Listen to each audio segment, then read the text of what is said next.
that have become history-making moments. True.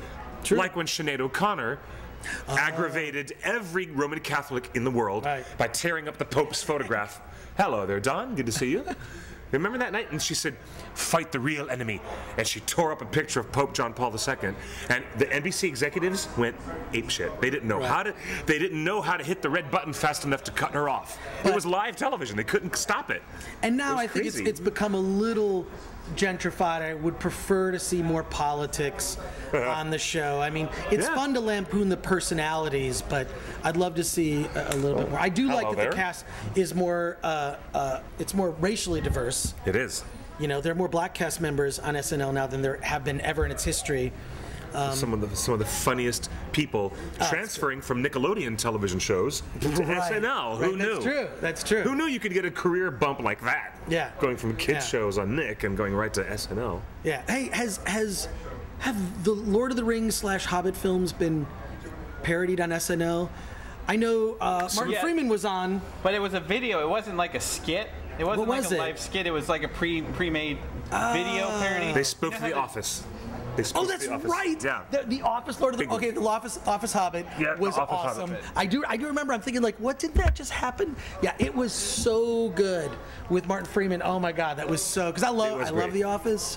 Oh, the guy was great. I'm actually going to tell the Twitterverse. Tell the Twitterverse. Something that Twitterverse that you're here, but they probably already know. Do they? Because we're live. All right. Live here in the heart of Meltdown Comics. I'll retweet you. Retweet my Twitter book. My Twitter book. On live. Yeah, I'm going to do that. That Chris Gore. There we go. I'll look for it. There he is. That Chris Gore. He got a blue check. He's verified. How do you get a blue check? How do you get a blue check, bitches? How do you get a blue check? Got that when I was at G4, I kind of campaigned for it and asked around. Now it's much more difficult. Really, it's a matter of if you would like to be verified, you actually have a viable reason to be verified. You've got a certain number of followers, your personality in a certain way. You can pretty much pay a publicist a couple $1,000s to push it through. To push it through, but you have to actually have a reason. You have to, it's sort of in the digital universe, you have to have a reason to. You know, like if you're... Indeed. Yeah, so, yeah, I feel very lucky. As our special guest on Torn Tuesday, that's not how you spell Tuesday, live webcast,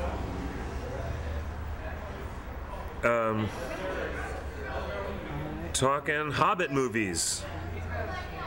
Cool. Okay, let's do this, because the Twitterverse, as the show comes to a quiet pause, while everyone gets on their phone to tweet and tell the world that we're doing a show. Oh, shit. Isn't that funny? You mentioned me so quickly. I didn't do that. He did that. Oh, okay. Awesome. I mean, here we go. Live webcast at Talkin'... Wait, it's the One Ring. It is the OneRing.net. Talking the Hobbit movie... Blu-ray. Nice. We're getting text on the hotline. 530-64-FRODO is our real phone number. That's yes, our phone it is. number. You can text us 530-64-FRODO. Frodo. And someone said, gotta do it every time. They have done 3 skits of Lord of the Rings on SNL. See, I knew the internet would know everything. All you need to do is ask the internet. The internet knows all. And they 3 sketches. Yeah, okay. Do you have an account for DVD Tuesday? Yeah, it's at DVDuesday. DVD. It's not DVDuesday? U-E-S. There it is. Yeah, there you go. There it is. Oh, I'm at -2. Okay. All right, there it is.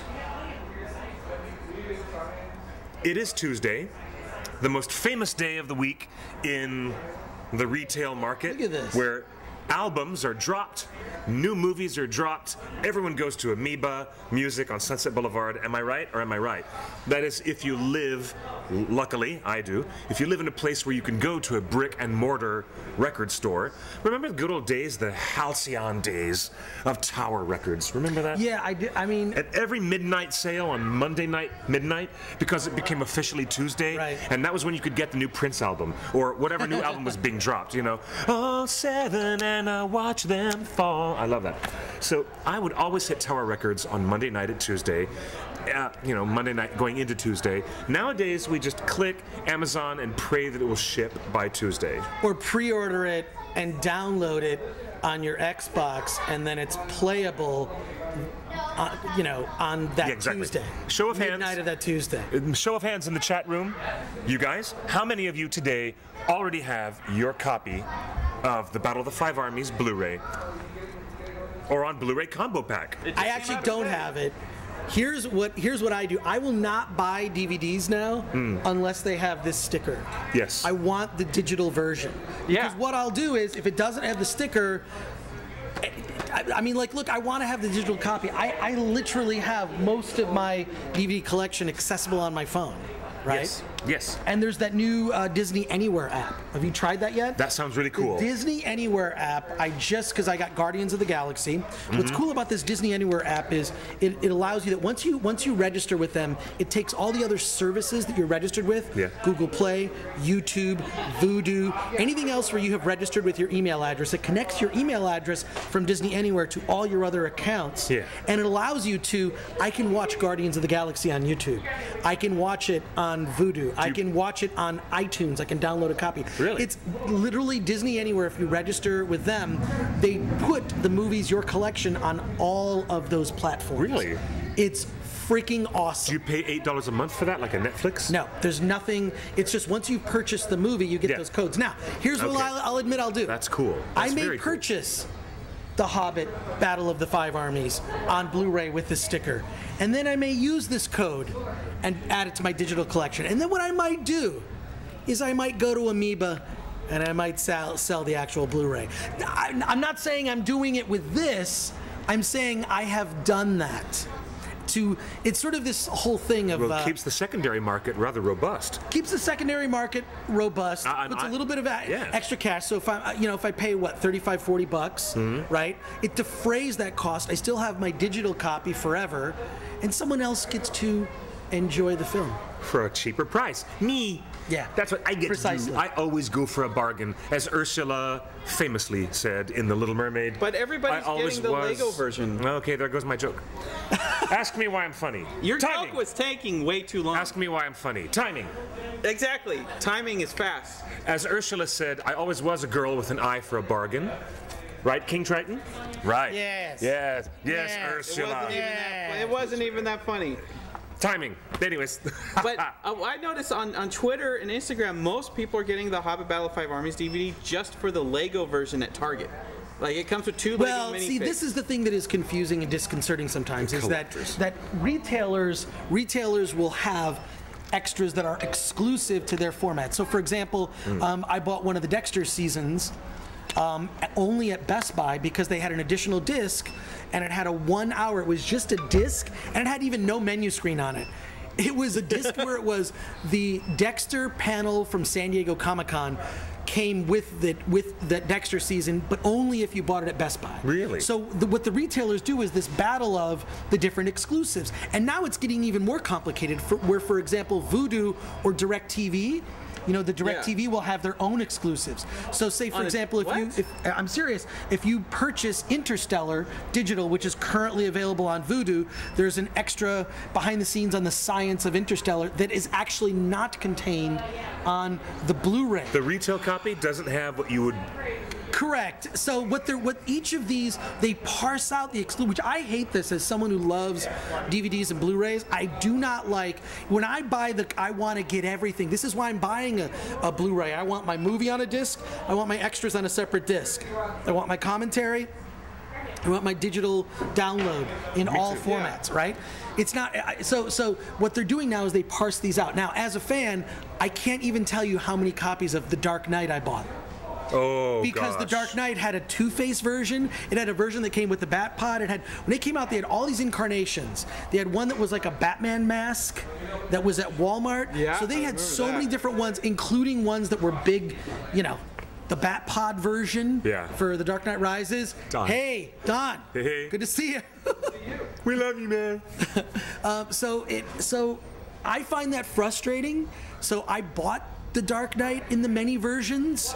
And then so even in the box set for all the Dark Knight trilogy, Christopher Nolan's Dark Knight trilogy, has different extras on that aren't on the ones if you purchased them before. Same thing happened with Warner Brothers' releases of the Hobbit films.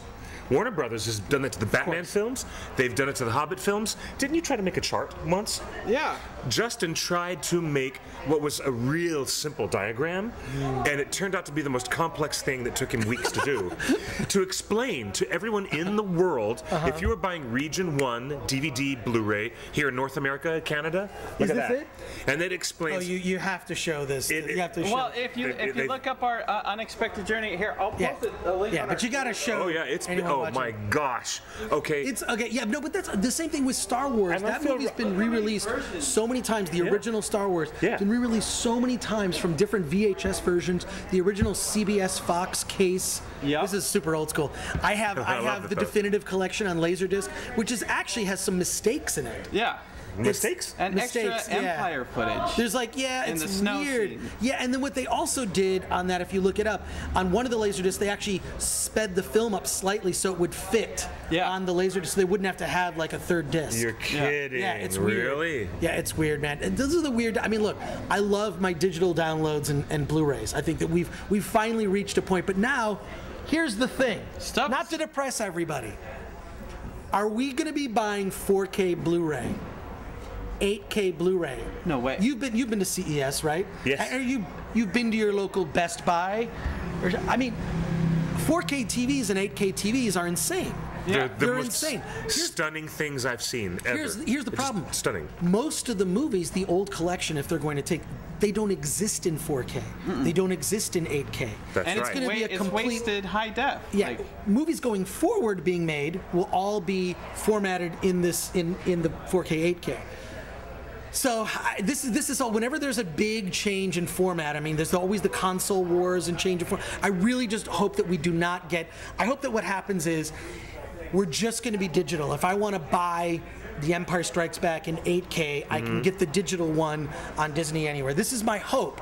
This isn't based on anything. This is all me projecting what I would love to see. Yes. So. And right now, the only along with the Hobbit films, I'm so excited. So we haven't even gotten into this yet. We're about to. All right. Okay. Good. It is wrapping up the 4K thing. Netflix supports 4K, but you have to go to your dashboard on the internet through your web browser and enable 4K. But once you do, House of Cards in 4K. Amazing. Really? They shot that in 4K with those Sony FS700s and a bunch of red cameras, and it just looks amazing. So that's where it's going. I don't think 4K will ever show up on disc. I think 4K is going to be streaming only. It's not going to be. Yeah, I think 4K and 8K will be streaming only. I think that. It's unfortunate, but I want to be able to buy. Let's make it a la carte, right? Like I want to be able to buy digital. Give me. I'm just gonna. The movie digital should be cheap, right? It should be less expensive.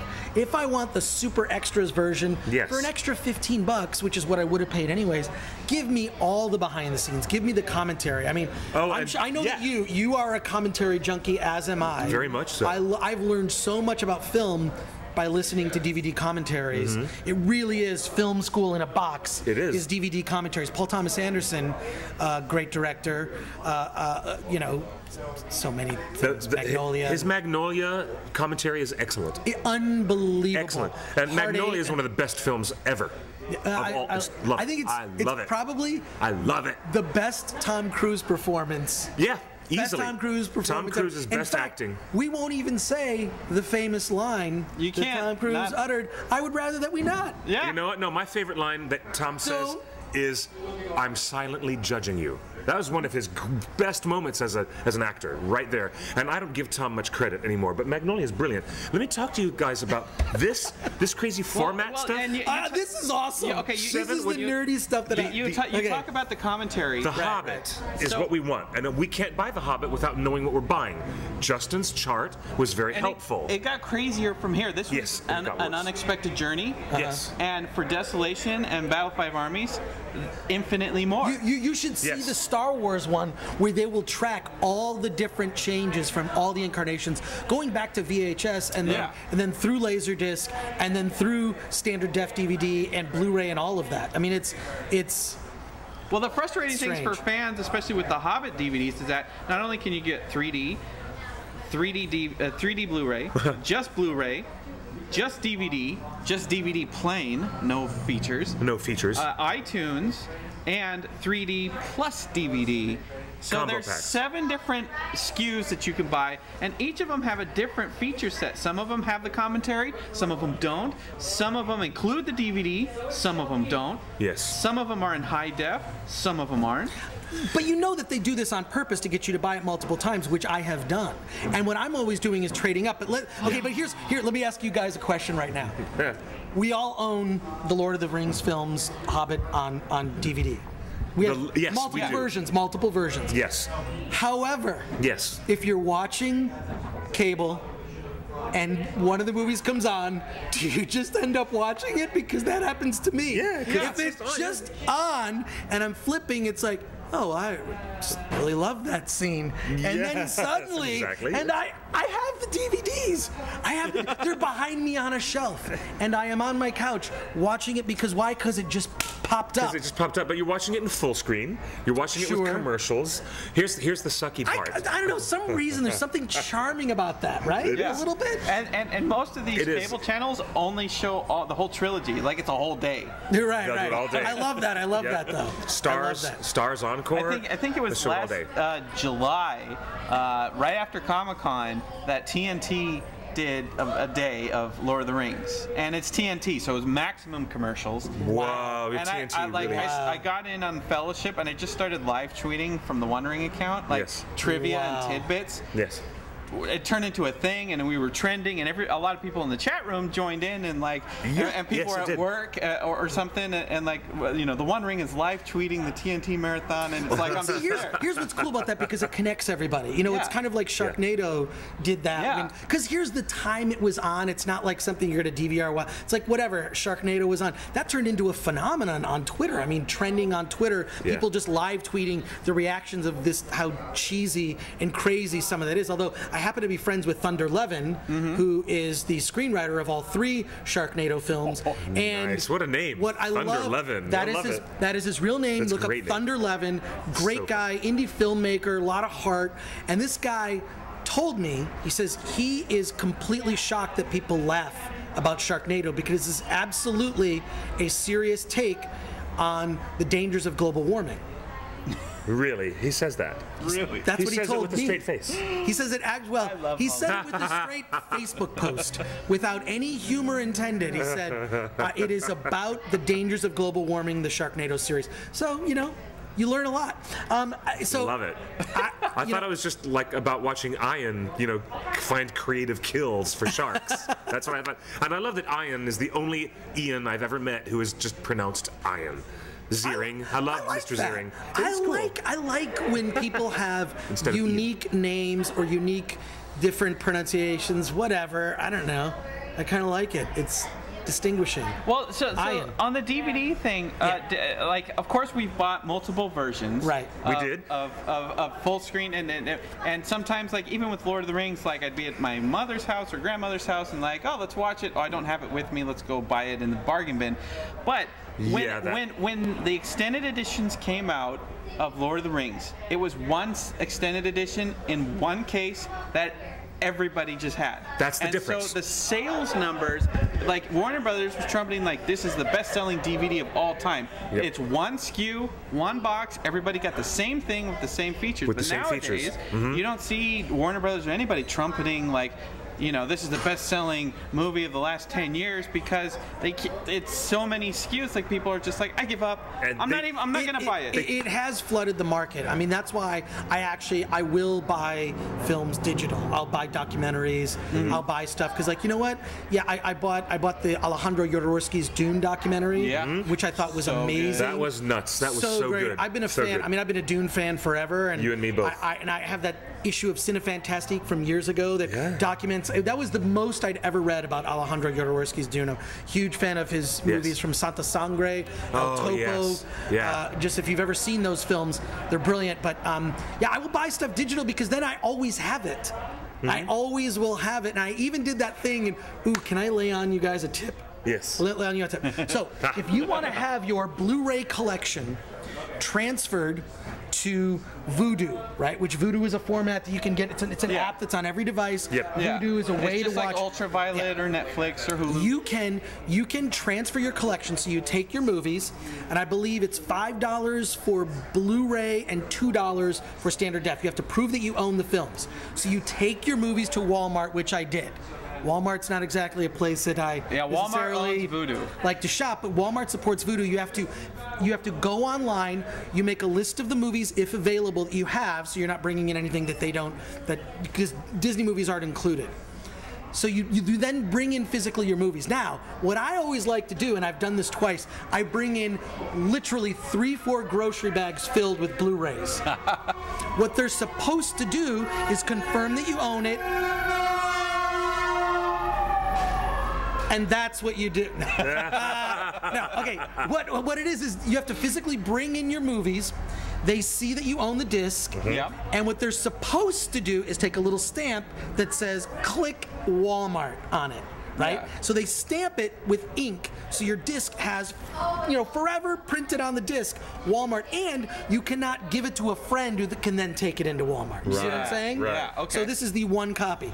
What I always do is I always bring in 3-4 bags of these things. I always go when it's incredibly busy in the store, and twice the person said, "It's just too busy, whatever, I trust you." And I walk out of the store with my Blu-rays or my friend's Blu-rays or standard def DVDs that I now have digital copies of on my Vudu. That sounds a little complicated. Yeah, but it's kind of fun. It's a fun way of doing it, is just go in there. I'm sure I could get a little, if I got some WD-40 or something, I could wipe off that ink, but why would I want to do that on 100 Blu-rays? I think it's easier to just go in when it's busy, and luckily the lazy person behind the counter will actually decide not to take the time to stamp the ink. That's happened to me twice, friends. That's pretty cool. So do that. That's pretty cool. I've got some other tips too. And then I'm excited to be here today. I'm very excited to have you here. I was so burned by Warner Brothers Home Video when I bought the Desolation of Smaug on iTunes Store, the extended version. And what did I get? I got most everything that I would have gotten in the retail package. What was missing? One of the most important things I wanted to watch about Thorin's father and all that big chunk of extra narrative that was taken out of the rescue from Dol Guldur. And I wanted to see that behind the scenes. Why? Because they had count them, 3 different actors playing the same role of Thrain, who was Thorin's dad. Really? And yes, and I wanted to find out, why were the actors always different? What was the hassle with the movie? Why did they decide to cut out that whole narrative subplot? And I have never been able to see that behind the scenes because I haven't repurchased Desolation of Smaug, because I have issues with Desolation of Smaug. And I have decided not to throw down another $29 to rebuy the regular retail version of the Blu-ray, which is what I would have to see what I want to see. It's almost like what they need to do is the model that they have for video games now is when you buy DLC, right? You can get the season pass. The season pass is usually $20 in addition to purchase of the game, and then you get all of the extras as they come. They're not done yet, but they give you maybe a bonus that you wouldn't have gotten. Right. Then it's like as new. I've already pre-bought it.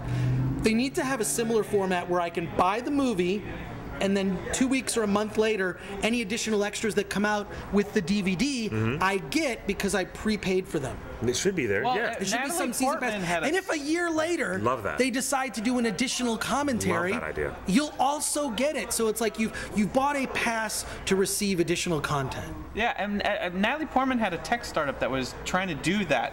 Just offer the BTS and all the bonus features of DVDs on a subscription model, right? But none of the studios they didn't want to give her the content. And Vessel, which just launched publicly this week. In fact, they have right now you can sign up for free for a whole year. It's what's it called? Vessel. Vessel. It's a new startup in LA, but it's available anywhere. It's just like Hulu. It's from the co-founder of Hulu. But same deal. You'll be able to subscribe not only to like Nerdist channel and subscribe to all their content, but DVD bonus features and stuff like that. But again, the studios are just kind of like, you know what, we're gonna hold off. Peter Jackson and The Hobbit is actually the most innovative when it comes to film BTS marketing. Oh, he's the behind the scenes on all of the Hobbit films, Lord of the Rings films, and previous films that he's made. He really gets into it. He documents, and he's one of those filmmakers. Some filmmakers want to keep parts of the process quiet. He's one of those guys that's like, here's how I did it. Everything. Here's how I did it. Warts and all. Warts and all. That's how we did it. We did it this way. We use this technique. We use that. And he's one of those pioneers, like George Lucas, that will be inventing techniques as he's figuring a way to do something. I love that. And he published a lot of the BTS before the movies even came out as production diaries. True. Right, that's true. And so he serialized all the documentaries that you would normally purchase on a DVD. And if fans have noticed, after Desolation of Smaug, the production diaries completely stopped. Why? There hasn't been a production diary since before Desolation of Smaug. That's right. There were no production diaries for BOTFA. Battle of Five Armies, and nobody knows anything about the making of Battle of Five Armies yet. Not yet. But you know, we give. Do you think they're waiting for? I hate to say this. Are they waiting for a box set, an Ultimate Hobbit trilogy box set? There's rumors in the wind of an ultimate hexology of all 6 films. Now, which is another question. But well, there's a box set. I'm going to mention. I'd like to see. You know what I'd love to see? I'd love to see the Godfather Part 2 cut, where you're intercutting Lord of the Rings with Hobbits, and you see. Forget it. Okay, that was dumb. That was dumb. I would kind of like that, actually. But okay, so look on this. Do you see production diaries on the bonus features? No. Nope. Here we are. We know that he made production diaries. We know that they're short form and ready to go. Well, but and that's they're not on this package. That's always the thing with sort of leaking stuff out little by little, right? They leak it out a little. You know, like there was stuff that was held back from the Dark Knight trilogy, Nolan's trilogy of Batman films, of which I'm a big fan. Yep. A lot of things held back, and there's still things that we have never seen. There are deleted scenes from those movies that have never been revealed. There's a lot. So that could be a 10-year anniversary edition, you don't know. And still to this day, we are still seeing new behind the scenes and extras for the Star Wars films. Lucas is amazing at documenting that stuff, but like he's been holding out back, on us. Is holding back, but I think that Disney's going to do a pretty good job at showing us stuff. I give Peter Jackson credit for the smartest thing that he could have done was to get Michael Pellerin to work as his director and creator producer for all the behind the scenes, what we call BTS. If it wasn't for Michael Pellerin doing what he did on the Tron, you know, like what was the 30th anniversary edition of Tron with all the special features that he did? A lot of that stuff was from the Laserdisc, to be honest. Yeah. The box set Laserdisc, which I had forever. And it was so good. But Michael Pellerin had done a lot of special editions for Disney and other studios, and Peter realized that he had to have a special relationship with Michael, and Michael had access to everything. Wow. Everything on the set over at Weta Digital, before it was even Weta Digital, and in the effects house where they had bigatures, and right down to the grains of sand that they were using to make little Minas Tirith dirt roads when it was a 1/40th scale size of Minas Tirith. Those kinds of interesting things come from bringing the right people in to help you document what you wanted to do. And we always worried that when there was a decline in home video sales for The Hobbit, we worried that Michael Pellerin's production budget would get cut for future, like the second or third film. But that did not happen. That didn't seem to happen. No. He kept on going with the whole thing, and they're still editing and working. I get phone calls from time to time about how to translate something from English into Elvish from Michael Pellerin's team.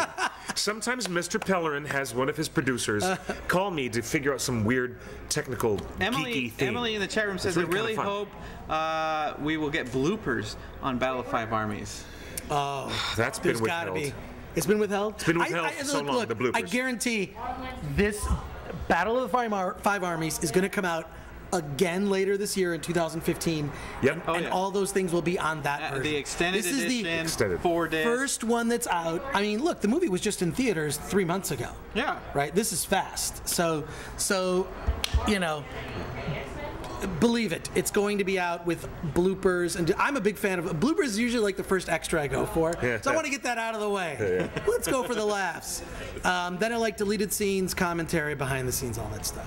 I'm a junkie. What can I say? And how many people learned so much from the Peter Jackson commentaries on Lord of the Rings? Like, he basically informed this current generation of fantasy and sci-fi filmmakers that are all in the Marvel universe and the Star Wars universe. They grew up like, that's how he did it. Because he was just like completely transparent, like, this is how we did it. Now, before we talk about my Kickstarter to save Film Threat and bring back DVDuesday as a web show, and you can get more information about this, we can go to Kickstarter, but you just go to Kickstarter. If you go to filmthreat.com, it takes you right to the Kickstarter page. Redirects there. But what I'll say is this: before we talk about that later, and I have a big announcement about that that's not actually about the Kickstarter itself, but a big announcement I'll make here. I want to talk to you guys about something that really interests me, because filmmakers like George Lucas, Peter Jackson, whatnot, inspire people because they're not just making these films out of passion. They're also explaining the process.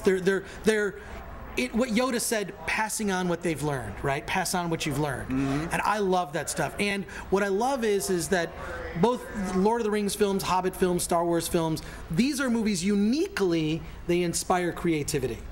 And recently, and I became obsessed with this last year, is when there were different versions of The Hobbit out. Like after Battle of the Five Armies came out, people edited together, and I want to get your guys' fan edits. The fan edits. And I have to be honest and say, I really like some of the fan edits. I've seen a fan edit of the Star Wars prequels edited to 2 hours, all 3 of the Star Wars prequels into one movie. Fascinating. I've seen The Phantom Menace recut where Jar Jar is subtitled, and he speaks like Greedo, and he's like this proud warrior race, the Gungans, and he speaks, it's like, and it totally changes Star Wars Episode 1 because of that change.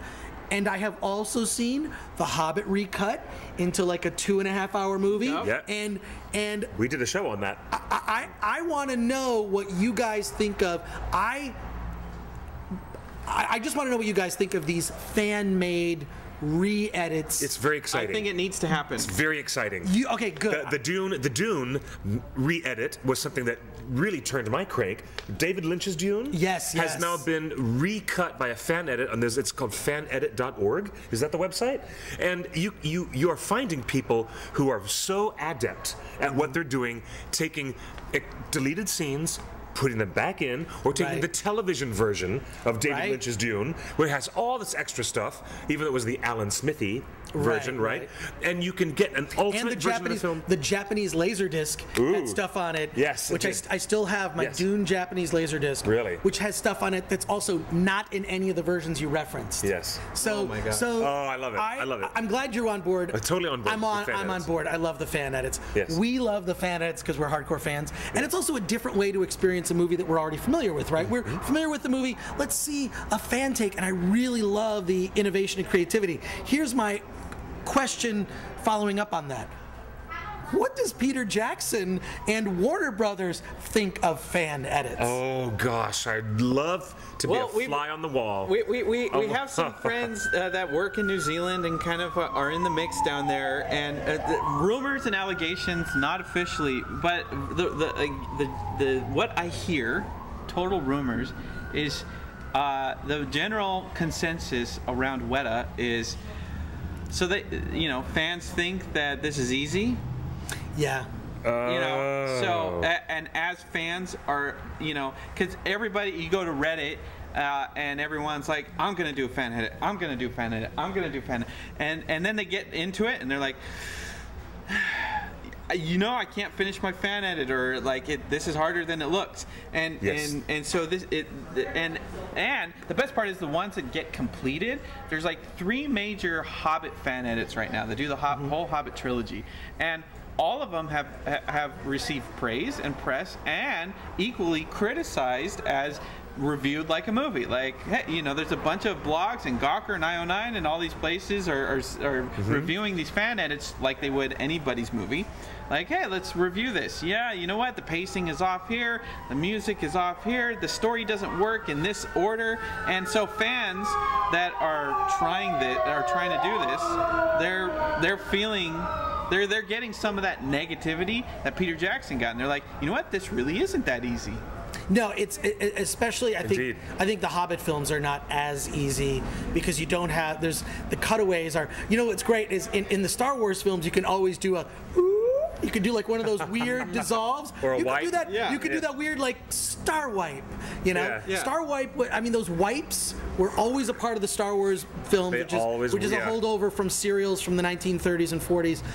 They were really cool. But the Hobbit films don't use that as a format, so it's a much more difficult thing to edit. I have to say I enjoyed the one that I saw. I would like to see, and I wonder if that might inspire the ultimate edit by Peter Jackson himself.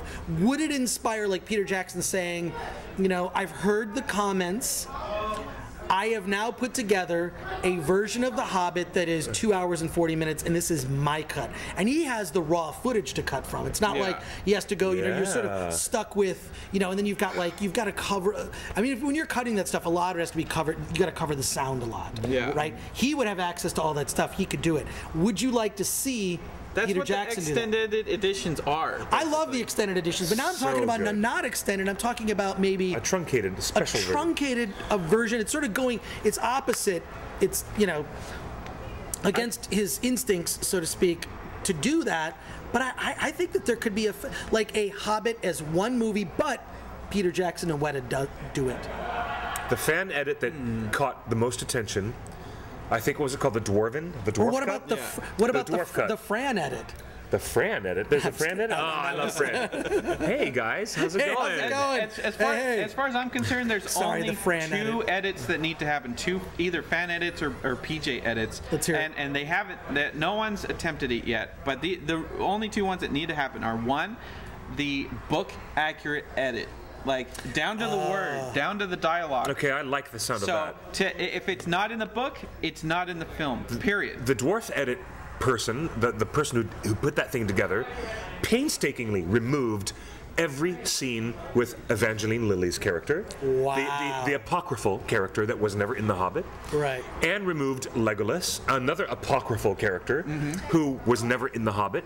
But, you know, we know he's connected to the story, but that edit, what did they lose? 2.5 hours or 2 hours 45 minutes out of the 3 movie set. I didn't miss it at all.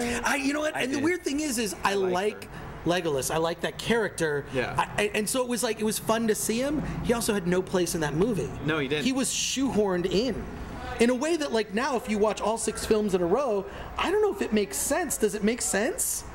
Have you sat down and watched all 6 in order? Yes. I have not. Fellowship of the Ring has a really different feeling when Orlando Bloom is giving the stink eye to Gimli. It really does start to feel like I know where Legolas is coming from. Oh, wow. It really does. Maybe that's cool. It kind of, and well, all the stuff with Saruman, the biggest part of what's missing in the theatrical version of Battle of the Five Armies is that last tantalizing line of dialogue where Sir Christopher Lee says, "Leave Sauron to me." From that point forward, we would have to leave that movie and then jump to what is a very quick betrayal, where Saruman he's no longer saying, "Do you need assistance, my lady?" and trying to rescue Cate Blanchett. Now he's all of a sudden a turd. And he's a turncoat. He's a total turncoat. But what's missing from Battle of the Five Armies, and I want to see it in the extended version, is the discovery of that freaking Palantir that we know Saruman must find in the wreckage of Dol Guldur after Sauron's quick evacuation. We need to see that. This is threads of narrative that make sense to us, the fans, and they're going to make much more sense when you watch all 6 films together. I talked to some of the fans when they were leaving the Chinese theater after a grueling all-day Hobbit marathon. Wow. And I said, "What's it like?" I said, "Please tell me." They were exiting the lobby. They all had smiles on their faces. And I said, "Does The Hobbit work better when it's chock-a-block one every year? Or does it really work a lot better all 3 together?" And they said, "Oh, hell yeah." They said all 3 Hobbit movies continuously put together form a much better, more cohesive bit of filmic storytelling. Yeah. They did. They agreed. Yeah. All fans agreed. Yeah. Now, so the dwarf edit is more interesting to me because I want a more abbreviated Hobbit 1.0. When I went to the theater, I got Hobbit 2.0. That's what I got. But, you know, all the fans still unanimously want a film that more resembles the original story. Right. So if Peter decides to do that, he might be causing a little bit of a controversy. You think so? Because he has to go through so much effort to make 3 years worth of long epic movies. Wouldn't he kind of, you know, be undoing all of his work if he gave us a truncated 2-hour, 40-minute super abridged Hobbit 1.0? But how fast would we buy it? We'd all love it. We would all love it. There's another. You know what? I don't care. I want to see it. We would love it. With all due respect to the fan edits that have come out, I would love to see a fan edit by Peter Jackson himself. I'd like to see him do a fan edit. I think that would be cool. feel like he should do an edit based on the original script that Guillermo del Toro and Fran Walsh and Philippa Boyens wrote. Dude, you know, that included Tariel, but didn't include a love triangle.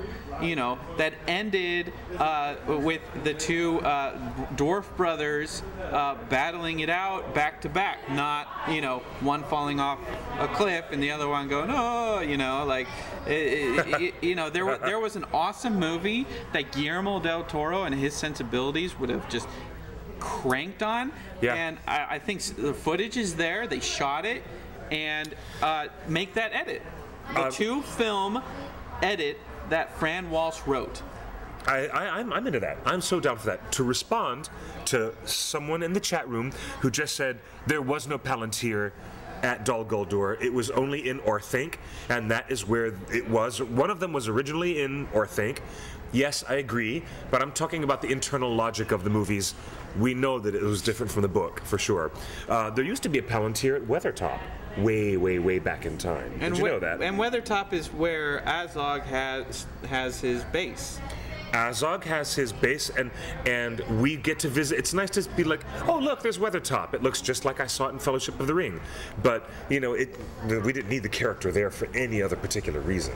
So it didn't need to be there. Today on Torn Tuesday, nice we've got Chris Gore on here and we're talking DVD, not only because the Hobbit DVD just came out today, theatrical edition with not a lot of extra features, but we talk DVD because he's known for talking DVD.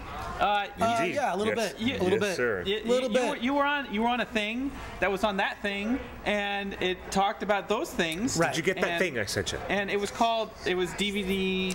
It was the segment was called DVDuesday. On what show? It was on Attack of the Show on G4 TV. Yep. Okay. And I did when it G4 was good. When G4 was good. Now G4 the channel doesn't exist. Although you know what I heard recently? Huh. That they want to bring back the website. Really? That the website. Here's what's funny is that the ratings on the reruns of Attack of the Show and X-Play were doing better than the new shows that they were running on the network. So, and the thing is that the website still gets a lot of traffic because a lot of the content is archived on the website. Yes. So there is talk internally to bring back G4TV.com. So if actually you go to syfy.com, SYFY.com, they have a G4 section. I'm not making this up. No now, way. That's awesome. That's awesome. Having said that, you know, I everywhere I go to a lot of conventions. You and I go to a lot of conventions. I go to San Diego Comic-Con. I go to Phoenix Comic-Con, Dragon Con, WonderCon. I'll be there in a couple weeks. We got to talk about that. Yes, WonderCon. Okay, we'll talk about that. I feel very fortunate that I get invited to conventions, to moderate panels, to meet with fans. You're kind of a known quantity, I guess. Yes, indeed. You know, I know how to put on a panel. I know how to be respectful of the talent involved, and I'm a longtime nerd. I mean, I grew up when being a nerd was not cool. So, in any case, I feel very fortunate. The one thing that has happened to me in the 2 years since Attack of the Show was canceled is everyone asked me, you got to do DVDuesday again. You got to do DVDuesday. I mean, it's something that I get an email, I get a tweet, I get every time I go somewhere. I can't walk 15, 20 feet at a convention without someone DVD. Always. So, I've decided, if you want to see DVDuesday, every Tuesday I will bring the show back as a web show. Nice. Where it won't be just a segment, that'll be a show. Yes. I will bring it back as a web show. I need your help on Kickstarter to relaunch filmthreat.com, which is a website that has been around since 1996. 19 years the website was around. Yeah. Yes. That's where I have film reviews and 80,000 stories on the website. That's when I first met you, when when I was an early reporter at San Diego Comic-Con. I think before that, Slam Dance. We met at Slam Dance. Slam Dance Film Festival. Oh, wait, maybe I met you at Comic-Con and then I saw you at Slam Dance later when your movie was screening. We were filming. You gave me a ring. Yes. You gave me and it was so tiny. It was like a kid's version of a ring, and it fit on my pinky finger. Anyways, that's so funny. Yeah. So yeah, I love the convention. I'm thinking like, well, if fans really want this, I thought I'm going to start a Kickstarter. I really want to do it right. Mm-hmm. I want to do a DVD show right. I want to bring back FilmThreat.com, which I now own again. Excellent. I'm going to start a I'm going to start a podcast network, and I'm going to do an app. And I need help, so if you go to FilmThreat.com, you could support the Kickstarter. I am going to announce, because technically speaking, I can't call the show DVDuesday. The show is called DVDuesday. Hashtag DVDuesday. Right. Here's the problem. I can't call it that because technically I don't own it. However, I have a new sci-fi channel. Yeah, so I have a name for the show, and I am going to announce it here today. For the first time ever. The first time. You guys are hearing it live right now. Here it is. Exclusive. The show is going to be called DVDuesday. With the double D. Because that is the name that everybody mispronounced. DVDuesday. That's what I thought it was. Everyone mispronounced. It's DVDuesday. Oh, nice. Every single person I go, you got to bring back DVDuesday. You know what? The fans named it. The fans named the show. So it's DVDuesday. That's brilliant. Will be the name of the show. I've added the extra D. Why? Because fans demanded it. Because they've been mispronouncing it for 8 years, and who cares what it's called? I'll be here every Tuesday talking about film, talking about Blu-rays and streaming stuff, streaming content. It's going to be myself, comedians, creators, critics. It's going to be a whole show, and I even brought a DVD to talk about. Let's do it. That's not Hobbit related. I'm very excited. I'm tweeting it right now. You can go to film. It's very clever to take a misnomer. But I'm gonna need a lot of cash. I'm gonna need a lot of cash in order to get this done. So, folks, this stuff costs money. I don't have any of this kind of equipment. Look at this. That's real money. That's real. Make that paper. You need to make that paper. So I brought, and there's a lot of cool perks actually. Some of the perks I'll tell you about this movie in a second. This DVD, but a lot of cool perks. It's just Wait for it. Anyways, a lot of cool perks like I'll retweet you. I've got about 350,000 plus followers on Twitter. I'll retweet a tweet that you pick. There's T-shirts. We're doing a 30th anniversary Film Threat 30th anniversary edition poster. We'll probably do a signing event here at Meltdown for that. I'm going to be giving away collectibles from Film Threat's past. Here's an interesting one. This is the cast of the original Fantastic Four film. And the entire cast signed this, and they signed it at Comic-Con. I've got 2 copies. One of these is going to go to someone who contributes to the Kickstarter. You can check that out. That's amazing. I was on the set during the film because I'm such a Fantastic Four fan. That's the original, the one that Roger Corman made and then shelved. I've got so many. I have an entire storage container. Have you seen that? Filled with. Have you seen that film? Of course I have seen it. I've got. Oh my gosh. Yeah, it's pretty bad, but it's. That's so amazing. I'm also in the upcoming documentary about the Fantastic Four, this Fantastic Four movie. So I have a lot of collectibles that it's like I could sell this stuff on eBay, but what I'd rather do is give it to people who contribute to the Kickstarter. But that's brilliant. I brought in a thing to review, and I'm positive you guys have never heard of this. So, have you ever heard of a TV show from Canada called Star Lost? I've heard a little bit about it. Okay, I've never heard of it. Please hold this up so people can see. Sorry, you can look it up. Most of the episodes of Star Lost are on YouTube. It's a Canadian television show from 1973. It's created by a person named Cordwainer Bird. Cordwainer Bird is a pseudonym for Harlan Ellison. Really? Harlan Ellison created the show, You're kidding. and it stars Keir Dullea, from 2001: A Space Odyssey. Oh, wow. And includes cameos by people like John Colicos from Battlestar Galactica. Yeah. A lot of actors from the time that you'll recognize, including Walter Koenig, who plays an alien named Oro, who wears a gold suit. It's a gold, flashy it's like a pantsuit on a dude. It's Oro. pretty. So now what's cool about this Spanish show? for gold. Yes, it is. Oro, Yes. You knew that. What's interesting about the show is some of the episodes are written by people from the original Star Trek series, including people like Ursula K. Le Guin. I love her. I know for Ursula K. Le Guin, she wrote an episode of Star Lost. Oh, no kidding. Amazing. I love Earthsea. I love Wizard of Earthsea. This is a 4-disc set. Wow. That I mean, you know, I buy these DVDs. I'm going to let you in on a little secret. When I was doing DVDuesday on Attack of the Show, I had this whole thing where it's just like, look, there's 3 things I want to do DVDuesday every week for Attack of the Show. The first thing is I want to be able to wear whatever I want. I want to be able to be myself on camera. And I could wear like weird t-shirts or whatever. It's like I don't want anyone to kind of make an image of me. I want to be who I am. I want to wear what I want. I want to be able to say what I want within reason.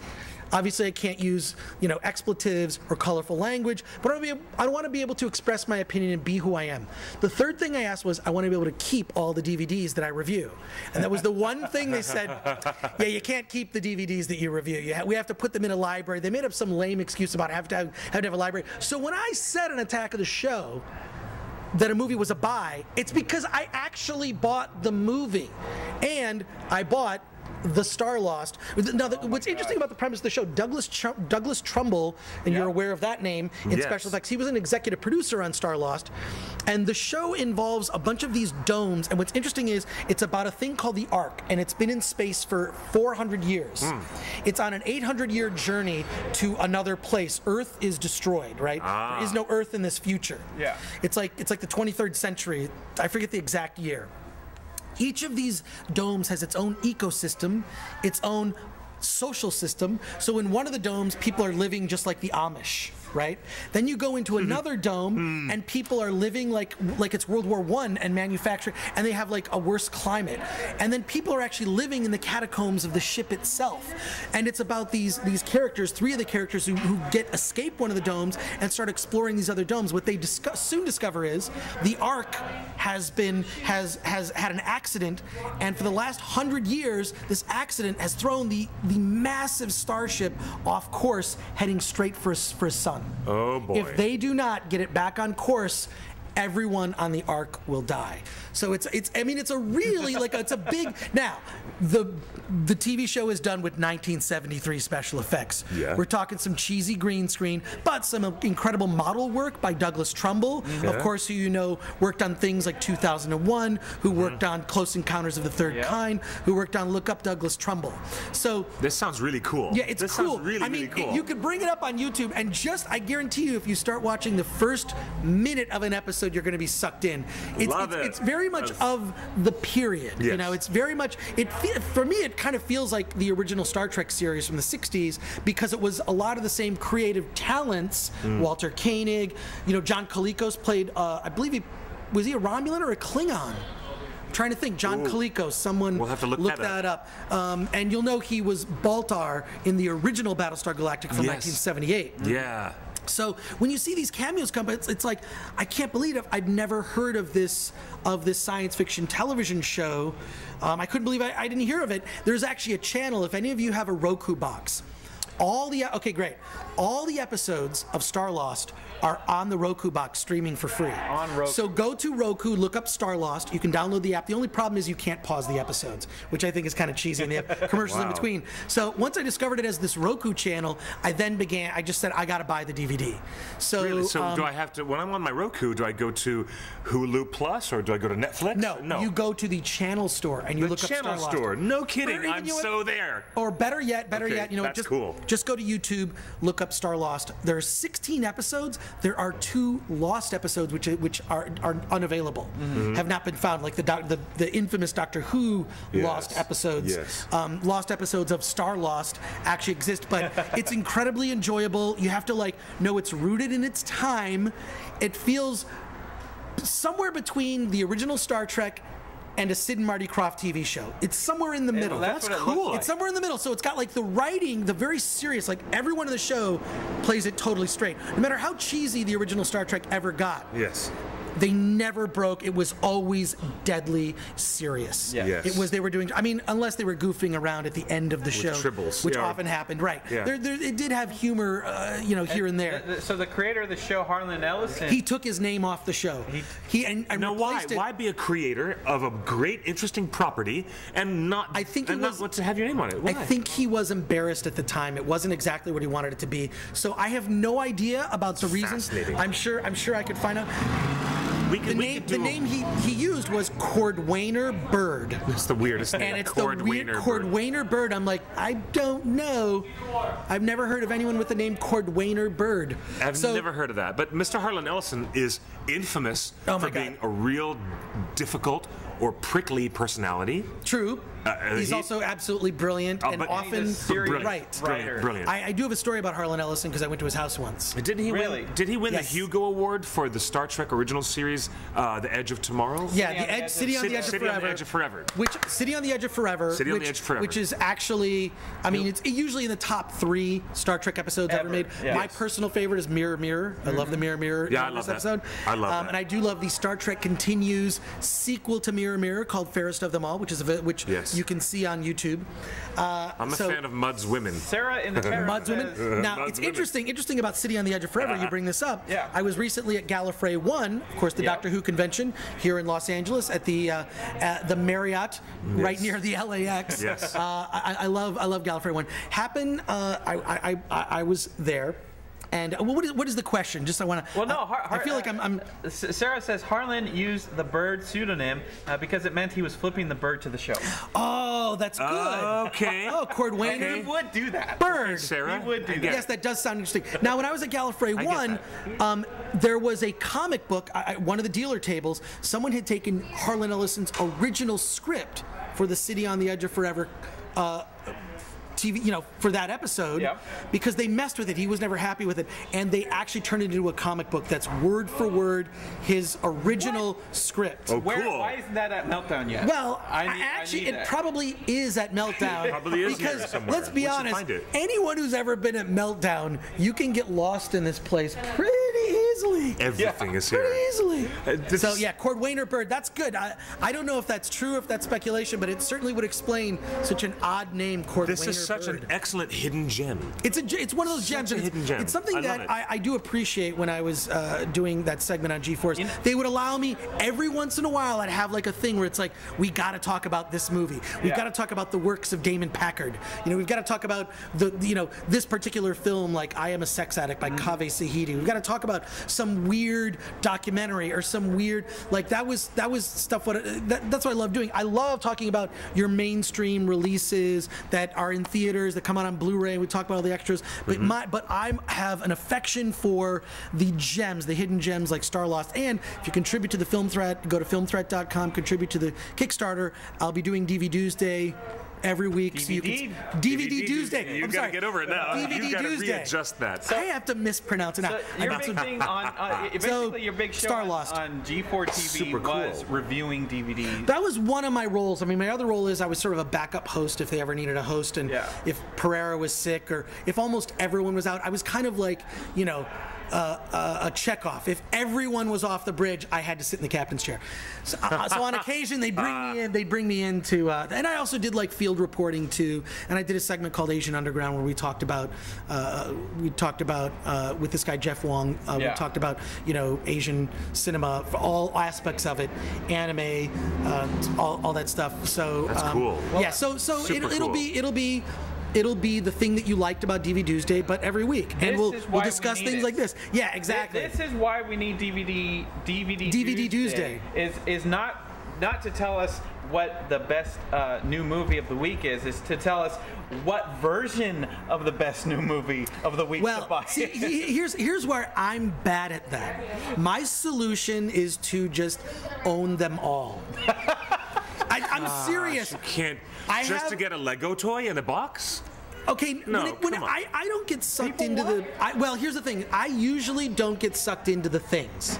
meaning like if it's like, oh, an extra Catwoman, this Steelbook. I don't need that. I don't need the thing. What I like is the thing that no one else is going to get, like the thing I mentioned earlier about that one season of Dexter that had the San Diego Comic-Con panel, but it was only if you bought it at Best Buy, it came with an extra disc. Yeah. And Dexter, all the Dexter seasons had almost no extras on them. It was horribly depressing. They did a terrible job of documenting the behind the scenes of that show, as an aside. But that's why I look at stuff like this. I know that you wish you had more, and I'm like, this is actually pretty good. This is actually pretty good. What does this say that's on here? I always look for commentary. Let's read it. Recruiting the 5 armies. Recruiting the 5 armies. See how each epic army was conceived and realized with a focus on the characters that make them great. Completing Middle-earth. Rediscover the 6-film saga from the vantage point of the characters, cast, and filmmakers who spent 17 years bringing it to the screen. I wonder how long that is. The Last Goodbye music video. New Zealand, home of Middle-earth, Part 3. That's Part interesting. 3, now we've been fortunate enough. You've been to New Zealand. They have. Yes. You have not. You've never been to New Zealand? Here's what's so funny. No. Oh my gosh. I actually was shell-shocked. When I was working for G4, one of the things I had to do was movie junkets, and on occasion there'd be a DVD junket. They flew me to New Zealand to meet with Andy Serkis to do a demo of the technology used to bring Dawn of the Planet of the Apes to reality. How cool. So I got to dress in a mocap suit. I got to interview Andy Serkis and then the team behind those effects. Really? What's cool is got a tour of Weta. We got to like do act in the mocap, and I could see myself. I'm literally acting, and on the other TV is me as an ape. Yeah. What was so funny was, and this is so inside baseball, no one's gonna get this. If anyone gets this, I walked. Now they showed me how to walk like an ape, which had a really specific, and they had some other actors who were walking like apes. I walked like an ape from the original Planet of the Apes movie, wearing the mocap. So I was walking like Roddy McDowell, which is like this. Not unlike how C-3PO walked in the Star Wars films, which, strange fact, do you know why C-3PO's arms are like this? And why C-3PO walks like this with his arms like this? The suit can't move. Because of the way there's a bolt between his elbows? No, because there was no way to keep the arms on. If Anthony Daniels straightened his arms, the arm came right off. It slid off. He was holding the arms on. That's why he had it like. That's why his arms, of all the C-3PO, all the protocol droid units that bend their arms like that, it's because they're holding the arms up. That's why. I know a lot of stupid, fascinating, stupid, irrelevant things. You know the good you geeky watch stuff. All the documentaries, you buy all the DVDs, and you look for all the documentaries. Did you meet Terry Notary while you were down there? I did not, but I was also lucky enough, and I'm sure you did this as well. Yeah. We should talk about. I'm sure you've talked about it. The gift shop. Oh yes. The gift shop at the Weta Cave. The Weta Cave. The Weta Cave gift shop. It's beautiful. This gift shop is lovely. Also open to the public. It's open to the public. It's not something you need any kind of special invitation to go to. It is everything. It is everything that your geeky heart could want. From Weta. Everything, and signed, and this, and I don't know. I mean, I don't know where else. I mean, with all due respect to Meltdown, they've got amazing stuff here, let's be honest. Indeed they do. Incredible stuff. But no one has more Lord of the Rings, Hobbit stuff than that store. Of course. It's incredible. So visit the website at least for the Weta Cave. People in the chat room are shocked over the Star Wars. They're like, Star Wars fan for life, and I never knew that. Yeah, is that weird? Oh, I know a lot of other stupid stuff. Well, I mean, you can also look that up just to verify. Years ago, we talked with Richard Edlin. Oh, God, love that guy. Supervisor. Love that guy. Who's a friend of Jim Rigel, who was a VFX supervisor on Lord of the Rings. And Richard said the secret that I have on camera, and no, he hasn't told that to anyone else, is that when in Star Wars, when you see the Falcon go into hyperspeed, what you're actually seeing is a Polaroid picture.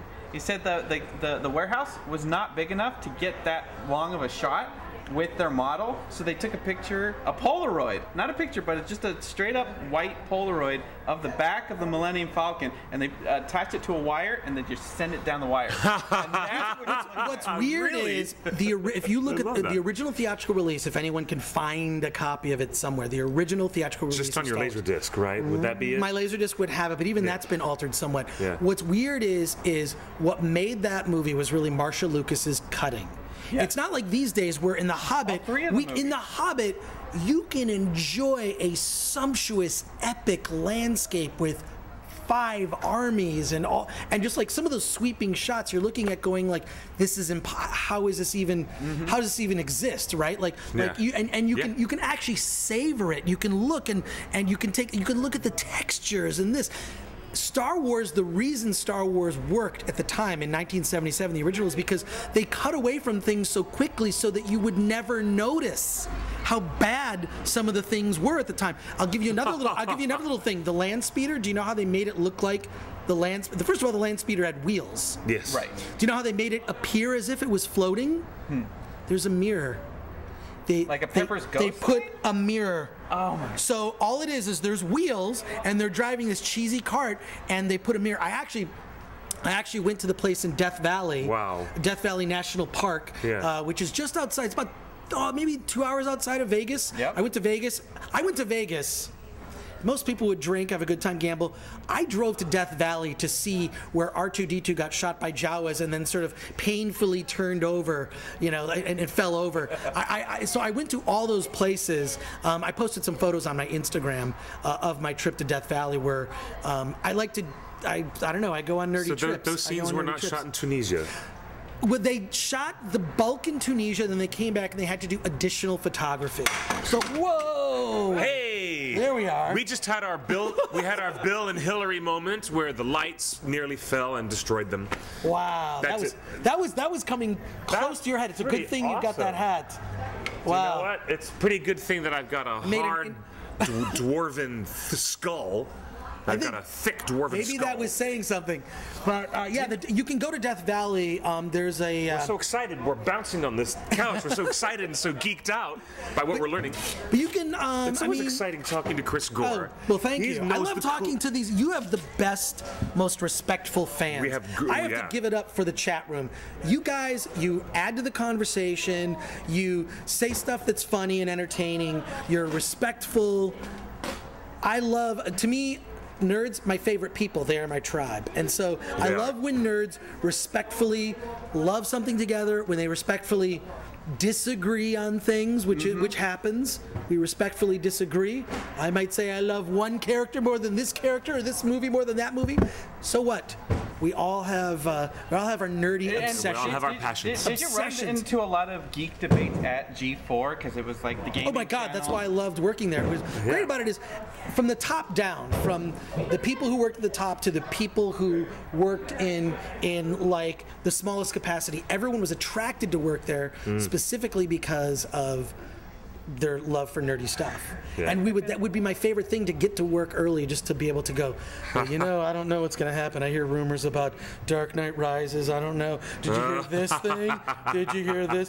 Oh, but we talk like spoilers. We would talk like just film stuff, the greatest. And one of my favorite things was actually to go do the DVDuesday thing and then blow people away with something like Cordwainer Bird's The Star Lost. Cordwainer Bird. That was my favorite, when it's like, it's cool when you can sort of drop a piece of nerd knowledge or something cool, or introduce someone to, you didn't know about this TV show, this thing, this movie, this novel, this I love, that's a thing, is like that sense of discovery, there's so much stuff. There's so much stuff I don't know about. I'm constantly discovering things.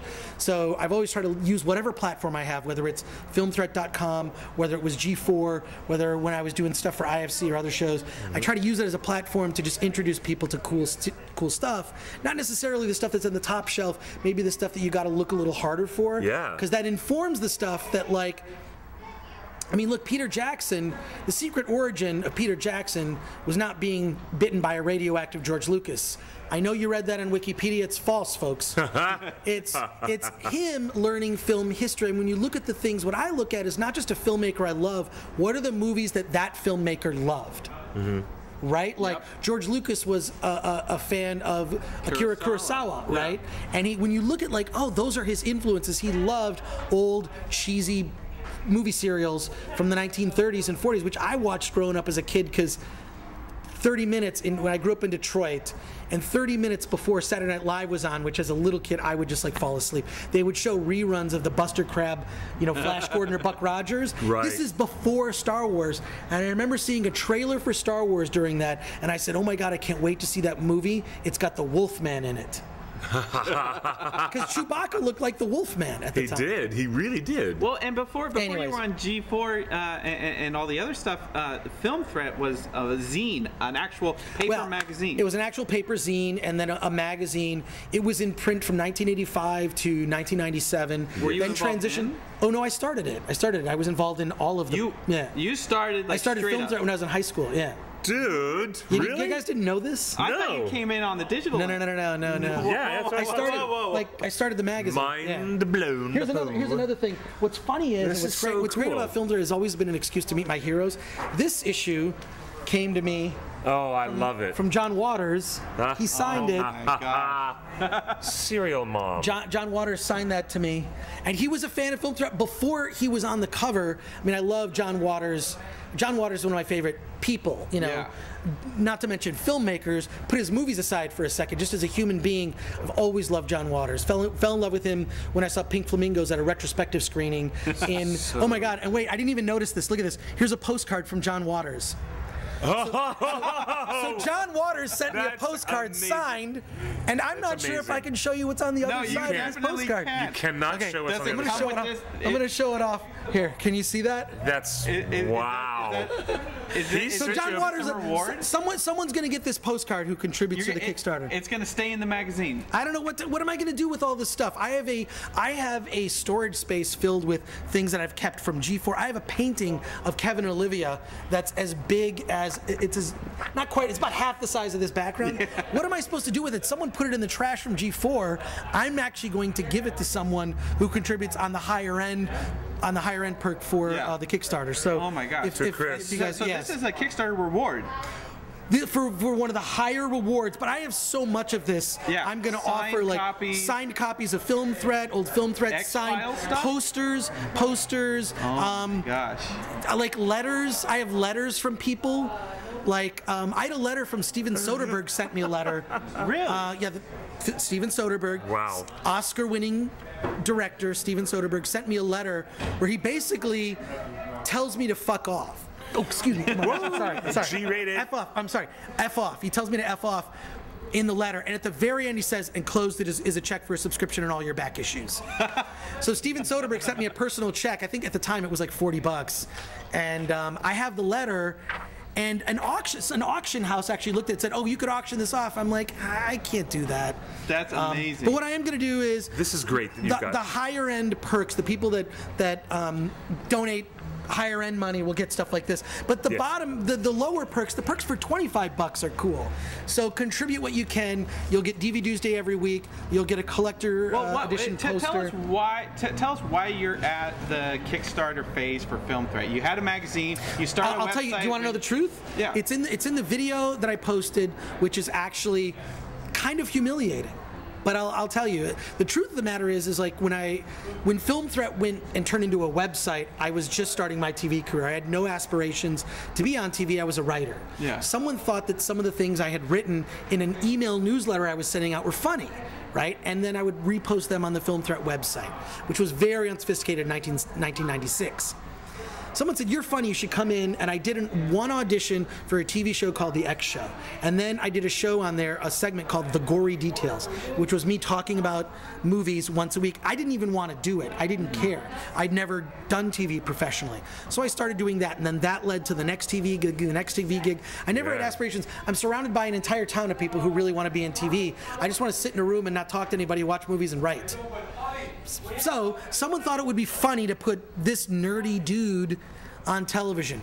But when I started making money doing TV, I thought, well, I want to support the arts. I want to continue to support these underground movies. I actually took a portion of the money I made. Sometimes it was like 25 grand or more of what I made on an annual basis, and I just put it towards Film Threat. So basically it was out of my pocket, right? So now, look, and this is not unusual. A lot of people out of their pocket will fund their creative pursuits and their passions. Yes. I can't do it anymore. I can't. I don't have the money I'm making now, I don't have enough disposable money to actually be able to put into the website and doing the segment on a weekly basis or all of that. So I need the Kickstarter to fund a reformat and a relaunch of the website, to start our podcast network, to pay our editors and writers, you know. So look, no one's making money, you know, at this. We're just getting paid something for our time. But actually, I didn't budget anything to pay myself. It's all like paying like other people, a little bit of equipment, the perks.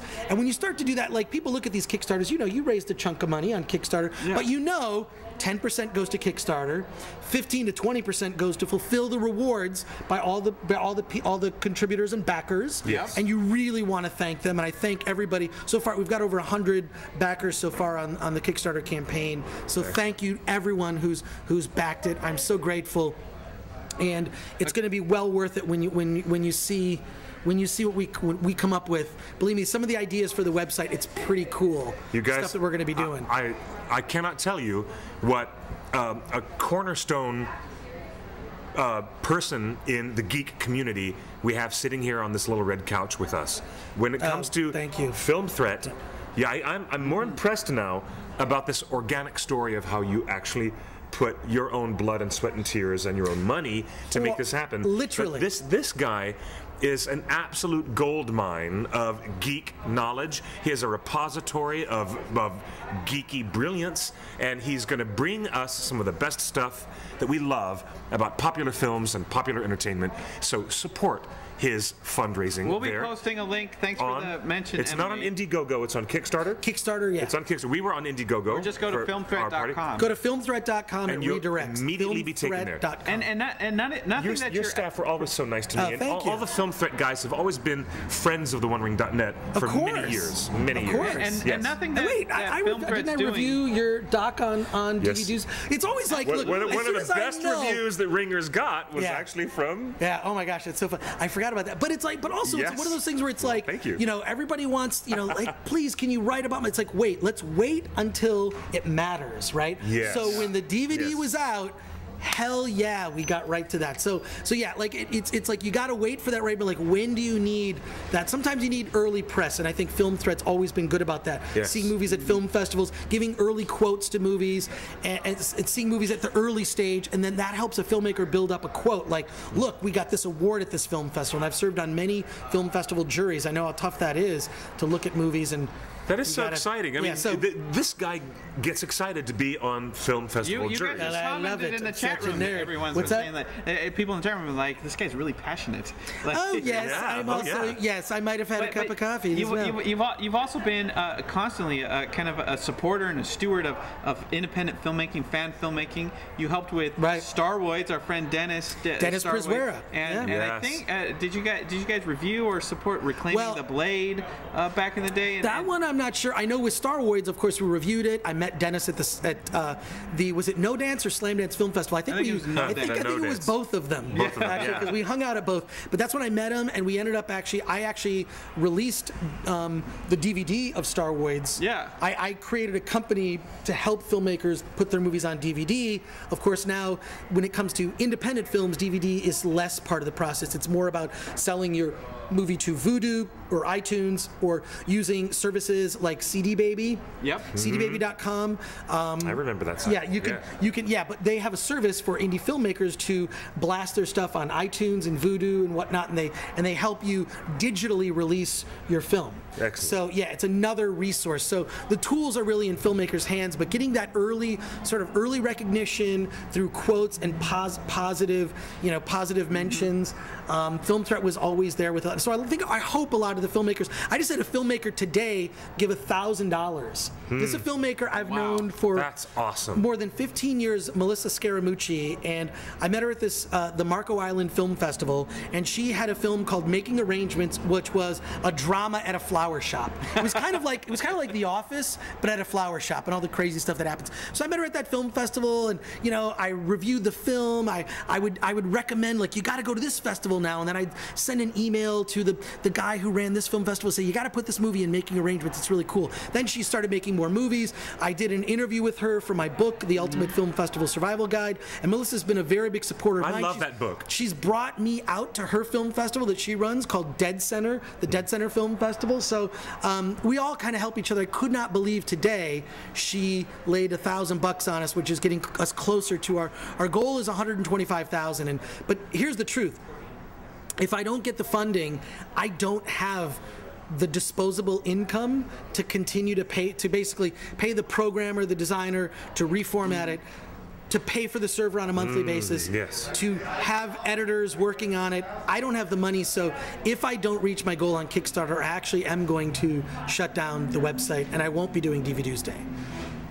DVDuesday. That would be a bummer. We don't want that to happen. And all this stuff has been popular over the years. Like you know, like. Well, yeah. I mean, it has. It just, you know, everything's changing. We deal with this on Torn. I mean, you know, every year the One Ring does a fundraiser because, you know, we're a not-for-profit. Cliff never gets paid for an article. Right. None of us get paid for doing all the video and convention coverage that we go to. We pay for our flights to Dragon Con. Right. Like I mean, there are hard costs that you cannot get around. Yeah. Travel's one of them. Technology that you need to be able to do this stuff. There are hard costs that are like, even when I looked at like the lowest end of like the hard costs, it's like, I can't lose money again. I can't do it again. I could afford to at the time. When I was at G4, it's like TV money.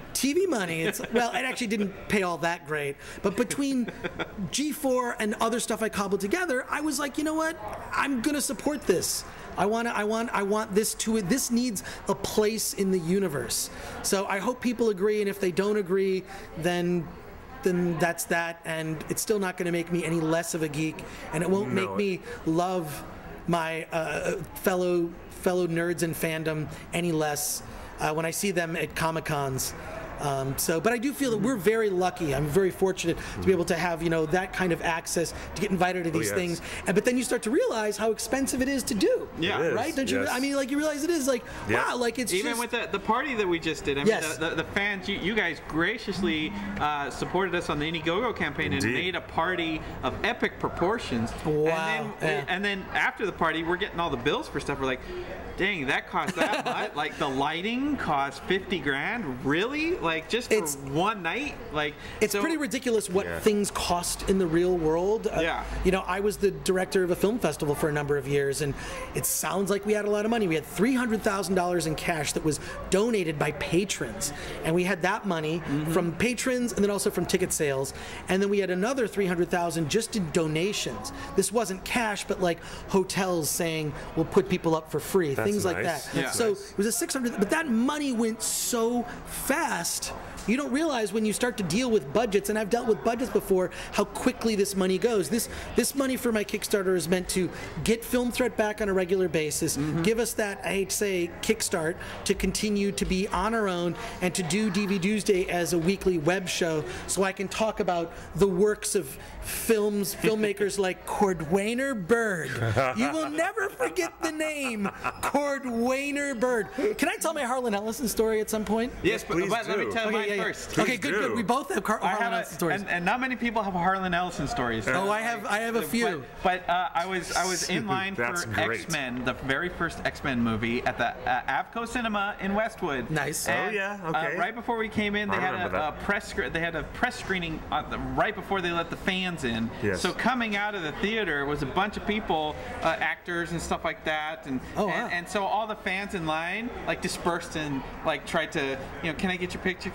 And then I saw Harlan Ellison, and nobody else recognized him. I'm like, he's smaller than you would think. Yeah. But also a guy that looks like he is, and I feel like because he's a little smaller, he's got kind of a chip on his shoulder. Oh yeah. He's a guy like he's a bulldog. He's a bulldog. Like... He is totally a bulldog for sure. Okay, good. And Harlan Ellison is an intellectual bulldog, and if you try to pretend to be smarter than you are, you will get destroyed.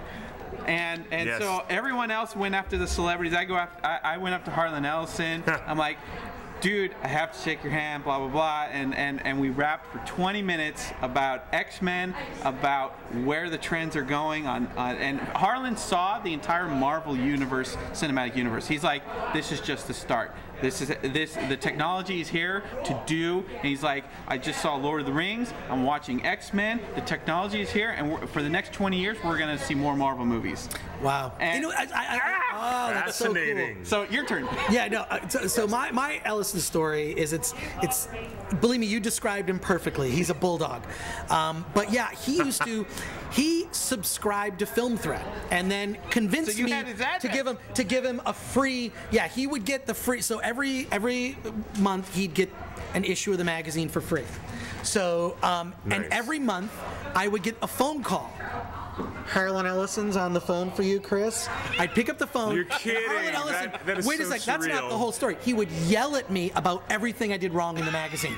You're kidding. Kid, blah, blah, blah. I'd say, kid this, and then at the end he'd say, all right, I love you, kid. Keep doing a good job.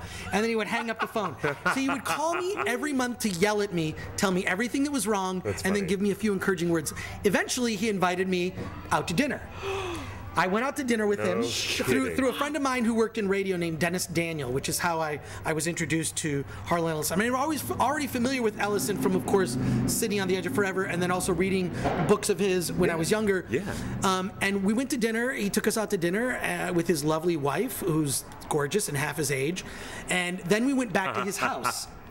We went to Ellison Wonderland. You're kidding. Okay, now wait. He calls his house Ellison Wonderland because...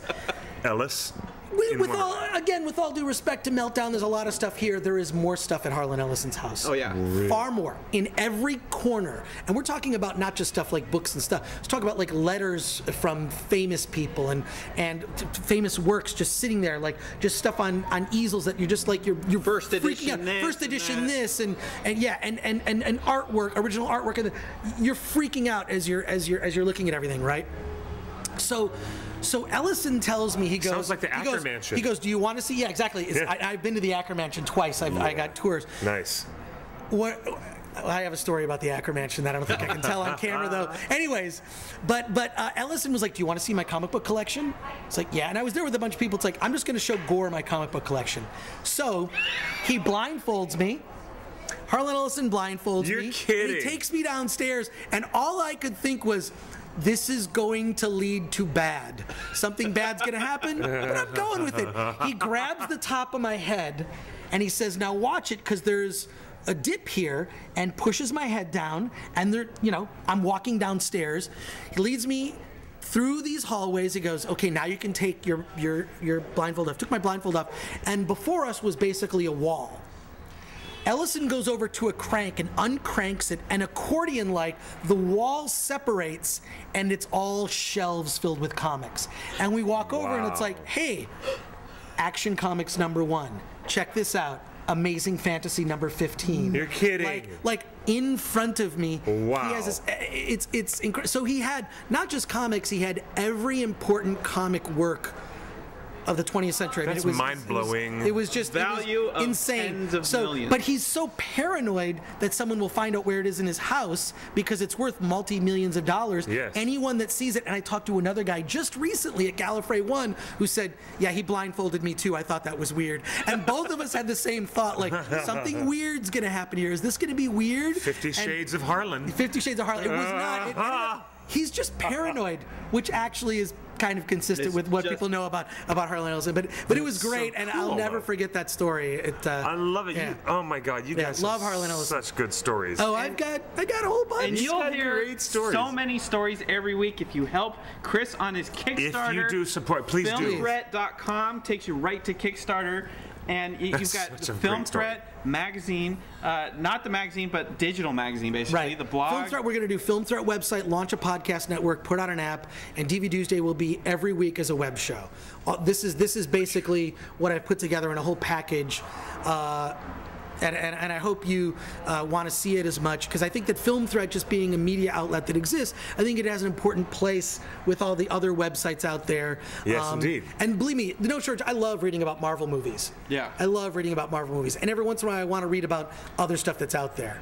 So interesting, I was having a conversation with someone about how innovative it was about the Marvel Universe.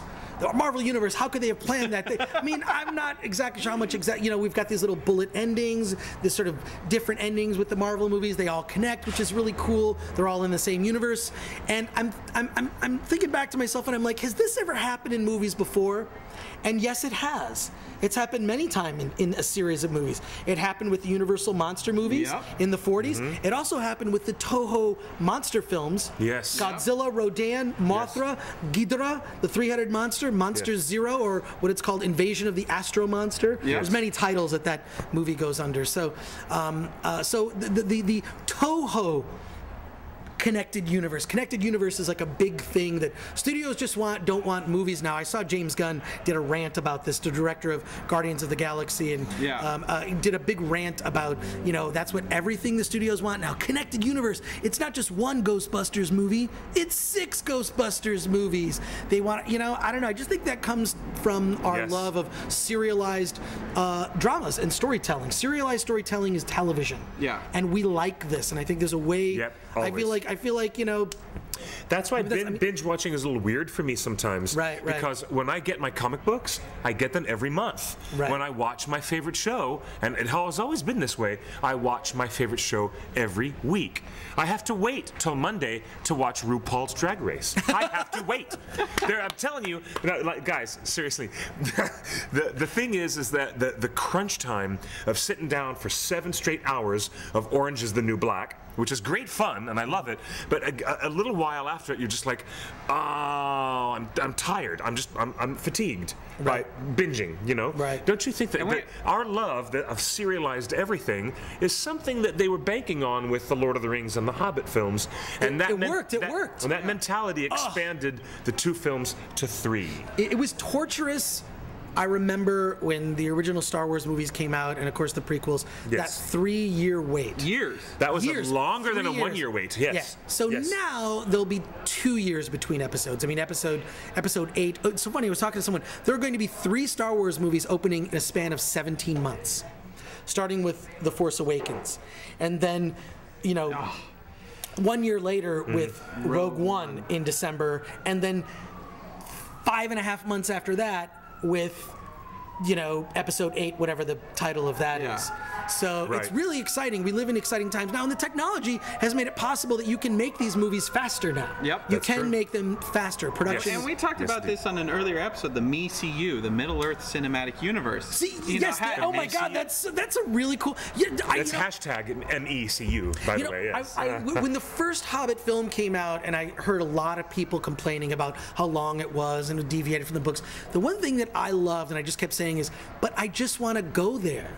I just want to go. I just want to be in that space. Like, the thing I loved about it most, it reminded me of how great the Lord of the Rings films were. But also just going to this place that it's like it's not enough. Like, could you see a almost like an ongoing series, like an HBO series of the further adventures or tales from Middle Earth? Easily. Written by. We did that. We figured out that the Silmarillion, just the Silmarillion itself, could be parsed out into 7 feature films. Right, and you could make it like where it's like maybe this is like 6 episodes, 6 1-hour, 50-minute episodes. I love obviously the success of Game of Thrones. And Sherlock shows does that people that too.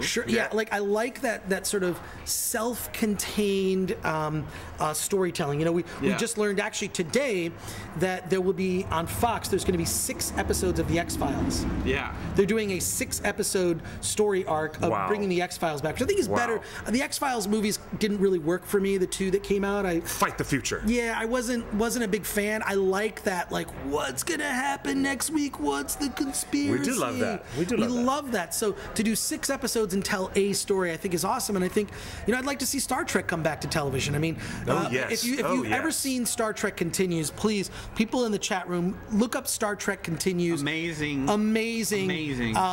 There's going to be a new episode of Star Trek Continues that's going to premiere at Phoenix Comic-Con. I'm very excited. I'm going to the premiere on that Friday night. I cannot wait to see it. Very cool. But like their goal, did you know what their goal is with Star Trek Continues? Oh my God.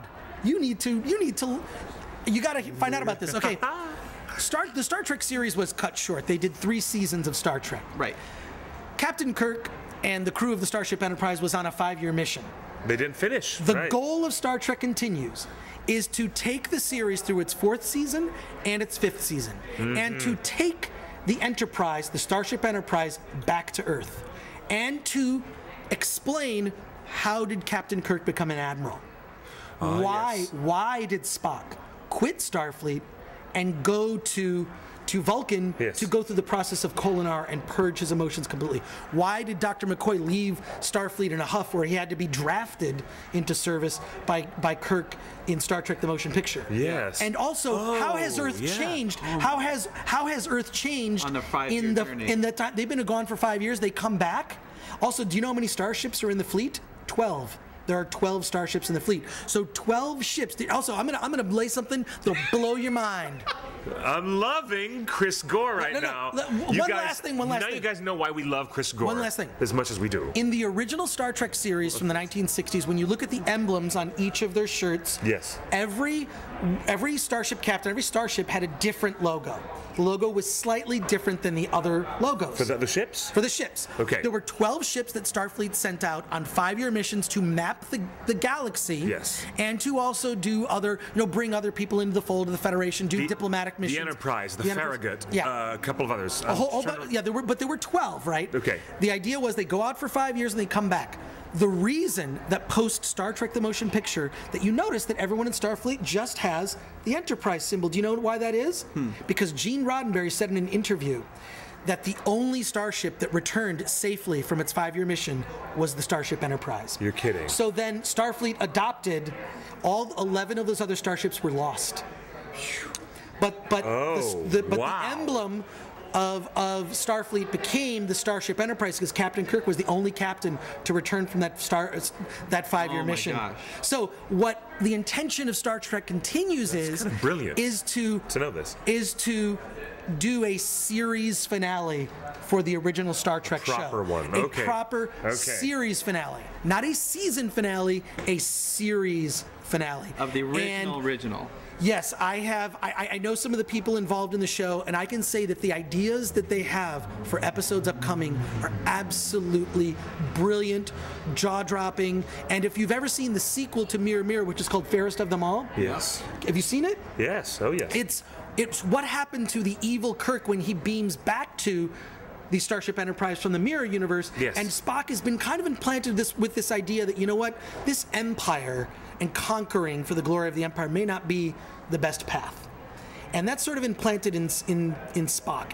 Kirk comes back, and it's about the conflict between Kirk and Spock after Kirk, the evil Kirk, returns to the Mirror universe with now this ideas of a different way of conducting themselves, more peace, freedom, and live and let live. Egalitarianism. Egalitarianism is now introduced into this world, and it's brilliant. I encourage all of you to see that episode and the upcoming episodes of Star Trek Continues. Now, there's nothing stopping any of us sitting here from doing a fan-produced Tales from Middle-earth web series. Which would be a show that would be in the spirit of, look, because Star Trek Continues is not the only show. And what I love about Star Trek Continues is it's a recreation. Kind of like, and the way it was explained to me, it's kind of like a tribute band.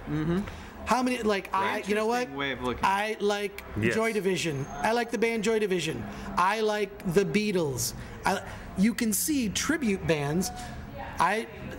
Tribute bands actually play your favorite songs, right? This is a sort of what tribute bands do for music, these tribute series do for these old series. I'd love to see some other creative people, because fans eventually become creators. Indeed, that's what this whole And it is happening in Lord of the Rings. We have The Hunt for Gollum, which is a very well made I'm not aware of that, but I will be looking that up. The Hunt for Gollum. The Hunt for Gollum is a fan film that is one of the best, it is the most well liked and well made. Wow. But I love those because when you look at fan films, which is actually, I don't like to use that word, but it's like, but it really is, when you see some of the ones that are so well made, they're not fan films.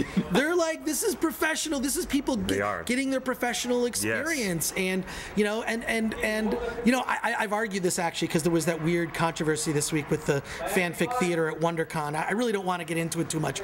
I've never been attacked like that on Twitter. Welcome to the new normal. Wow, it's really depressing. I was at GDC, nerds picking on the themselves. Games Developer Conference, and there's this huge thing called Gamergate and Social Justice Warriors. Oh God, that's the worst. But it's bleeding out from the gaming industry, and it was all over Game Developer Conference. It's all anybody could talk about because it's happening, and it's bleeding over into a lot of other geekdom now, you know. Where basically it was like 15 or 20 Twitter accounts that relentlessly attacked WonderCon and myself with things, making wild accusations that made no sense, especially since I've been doing this fanfic theater at conventions for years. Since 2012. And no one's ever complained, no one said you make fun. We celebrate fanfic. I point out, every time I do the fanfic theater, I point out that if you think about it, J.J. Abrams is making a fan film. Yeah. Star Wars Episode 7, because he did not create Star Wars. That was created by George Lucas. Yes. Star Wars Episode 7, The Force Awakens, is going to be, it's the biggest budget, it's a sanctioned fan film. Officially sanctioned. Officially sanctioned fan film. And very expensive fan film. Whatever. but what I'm saying is that like what ends up happening is there's someone who creates this original thing, which actually Star Wars was created out of George Lucas' frustration with trying to develop a movie for Flash Gordon. Yeah. He was getting the rights to Flash Gordon and developing that. He wanted to make a Flash Gordon movie so bad, he just created something different. And so I think that fan work, I mean, everything in some way starts as fan work. It's a really good place to practice. But what we do in the show is we invite people to have their fanfic read by performers. Some of them are comedians, some of them are actors, some of them are TV personalities, and I'll just say this: they're just better at reading stuff. I mean, there is something, you have to be a performer to understand, hold a microphone a certain way, enunciate and speak, being able to read off the page and act. Not your average person attending a con getting up in front of hundreds of people is going to be able to pull that off. So I always get performers that are fun, that are coming to the convention to be a part of it. And you've done voiceover work. You know that it takes... It's tough. It's acting. Quite a lot. Yeah, exactly. Yes. And then what we do is we invite someone, a personality, to write a piece of fanfic based on audience suggestions. So, for example, at the recent Dragon Con, I had Frank Conniff from Mystery Science Theater 3000 wrote Pacific Rim meets Godzilla. He wrote it, and it was read at Dragon Con by Grant Imihara. I don't know if you guys know Grant from Mythbusters. Yeah, love that guy. Yeah, so I invite like fun people. Let's get together. Let's celebrate our love of fanfic. And people wanted to shut down the panel, and WonderCon was kind of sad. You know, they were like, like maybe we should just shelve it. And I kind of agreed with them. Like, there's no reason we should all be attacked for something that's not true. And also, I would have thought that my reputation, people would have trusted. I mean, look, believe me. What was the contention? I don't know what the contention was. People thought we were making fun of fanfic, and they thought that we were bullying nerd girls. I have no idea where anyone got that perception, but it was really utterly ridiculous based on people who didn't know who I was. In fact, I've been going to Comic-Con since 1990, San Diego Comic-Con, so I have a relationship. I've had booths there for Film Thread. I've done countless panels at San Diego Comic-Con. I know those people. They know me. They trust me. And look, that doesn't mean I haven't said my share of stupid things on a podcast or at a panel. Believe me, I've said some stupid things in the interest of getting laughs, and boy, have I been an idiot a couple times, and I've said things I regret, and I apologize. So, we've all said stupid things. But that's not what this is. Fascinating. This is a completely different thing. The panel's not about me. It's about the fanfic authors reading their work and celebrating it. I did it at SAC Anime, where I had a whole bunch of people who were begging me, please read this fanfic. Someone had Harry Potter fanfic that was just crazy, and it was so much fun to read. It's fun to read these stories because also there's something, as an artist, a writer learns about it when you have other people read aloud. Yeah. When you can take your written word, have other people read it that are performers, you see things you didn't see when you read it to yourself. Indeed you do. So it's something. Indeed. So in any case, what's sad about it isn't like, look, it's just a panel at a con, whatever. But what's sad about it is, nerds are now attacking each other over. I would never try to dictate my personal taste on a panel at a con. I think we're all free to do the stuff that we do. Yeah. I would never try. I think it's kind of narcissistic and entitled for someone to think because I don't like something that it shouldn't be done. It's bullshit. Oh wait, shoot! It's supposed to be G-rated, but that's narcissistic, entitled behavior, which is our social media self-obsessed BS that we deal with these days. And this is what's led to people thinking they can attack someone on Twitter and think it's okay because I don't agree with what you're doing. I don't want to see you have that happen. That behavior is unconscionable. It is. And it's bullying. It's the very definition of my being accused of bullying. They were bullying WonderCon and myself to not do the panel, and guess what? We're not doing it now. Happy? That's so messed up. It's messed up, that's whatever. Really and it's self-defeatist. I wrote a post, if you go to chrisgore.com or it's my Tumblr page, it just points to my Tumblr page. I wrote a post about it that's incredibly detailed, but it's just people yelling at each other, and it's ridiculous. But it broke in the media. A bunch of people were talking about it. And WonderCon is furious because they want people to do what they do. They want, voice actors, sometimes they bring fanfic, and some of the voice actors in cartoons, like Futurama fanfic. Well, guess what? The cast of Futurama is here. Would you like to read this Futurama fanfic? Of course you would. I mean, this is something we celebrate. We celebrate our nerdy love, and what? I can't see why anybody would disagree with what you were doing. Exactly. I just can't see that. Exactly. And the Wandering has dealt with some of these kind of type of issues throughout our 15 years, right? And because especially in Tolkien fandom, there is a ton of cross-dressing. Cosplay, like I love that. All the I love dwarves, the gender bent cosplay. Well, they're not gender bent. Like all the bearded dwarves that came to our party were women. Awesome. Were women. That's awesome. And a lot of it's just that we have to create a safe haven. And really be on point and actively look out for trolls like this and say you are not coming to this event. I feel like the trolls need to be shut down. Shut down the trolls. You can't complain about someone else's thing just because you personally don't like it. It is ridiculous how people get an inflated sense of themselves with this false anonymity. It's entitled and narcissistic. They think my values. I mean, it's fascistic because it's my values. I'm just going to push on everyone else. That's what happens in other countries. That's when you get things like the Taliban or the Nazis. Yeah. When you kind of try to stop everyone from doing things because you don't agree with it. What I've always loved about geek culture, and this is only the last year that I've observed that it's become like this. Last couple of years, I had some experiences before where people are just not tolerant of views they disagree with.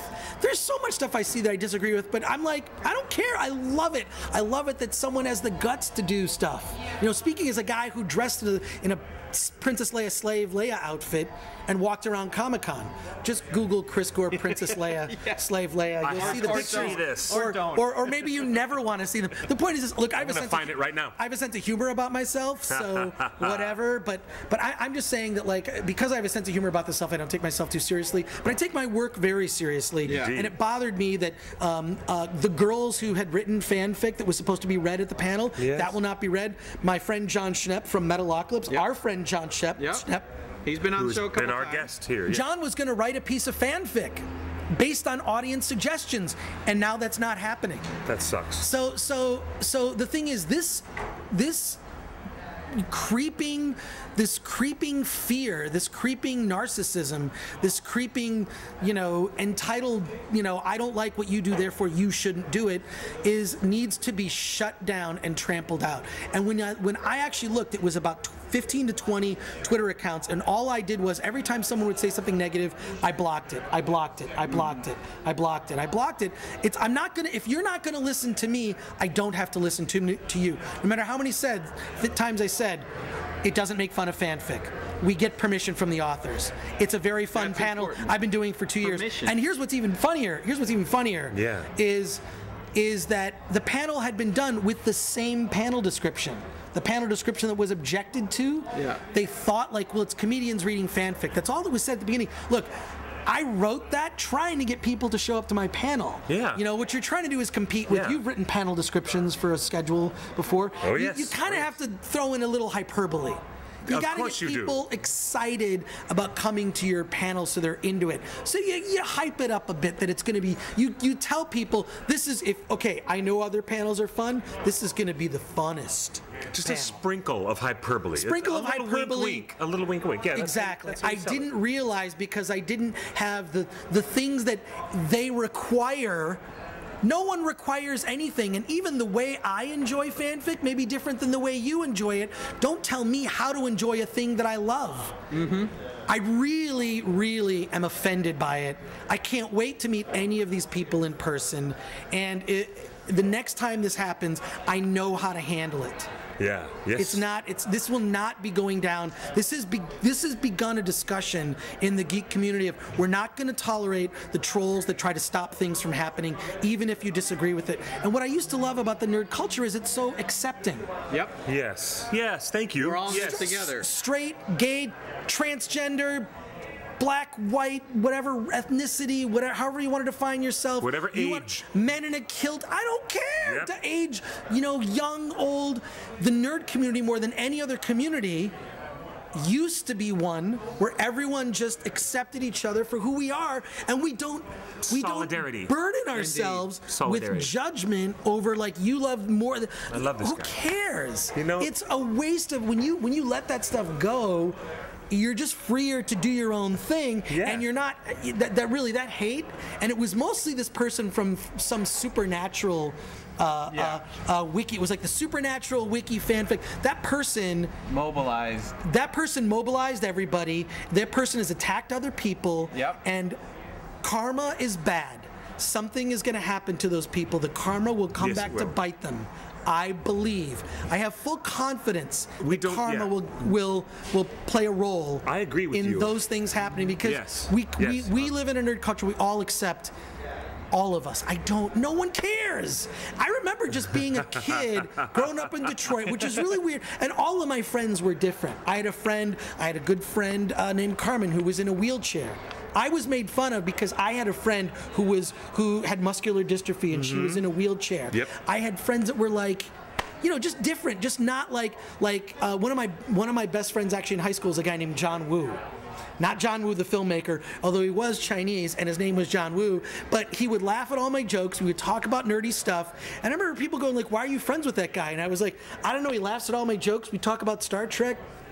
Why should I not be his friend? Yeah. And then people are like, oh, because he's Chinese. I could not believe it. And it was like, and having grown up with Star Trek, watching it when I was a little kid with my dad, like, racism was never a part of Star Trek. It wasn't a part of like my growing up. It wasn't. It's an ugly trait that I cannot believe still exists, and I cannot believe in the nerd community. I'm sorry. Ellen Design is saying in the chat room, totally agree with this sentiment. Creativity should always be embraced. Embraced and encouraged, and in different ways, and like different. How do we try stuff out? We fail. We get, I don't know. Thank you, Ellen. Ellen's a good friend of ours. Thank you very much. Ellen's a very good friend. She's quite right. Chris Gore, he is a voice that is needed. We need this sentiment, and he has proven himself for 30 years with Film Threat, the magazine, and the website, and his TV appearances and all the shows.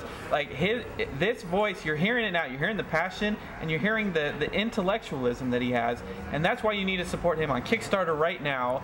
Go to Kickstarter. Go to filmthreat.com. Absolutely. And go right to Kickstarter. And keep this voice alive and on the internet. This was one of the first voices I wanted to interview for my documentary, Ringers. Wow. You were one of the first. Carlene was like, we've got to talk to Chris Gore. Oh, really? Yeah. That's funny. People know and are in orbit like satellites around you. That's so funny. Because of this excellent passion. Oh, and someone in the chat room said, he hasn't stopped to breathe.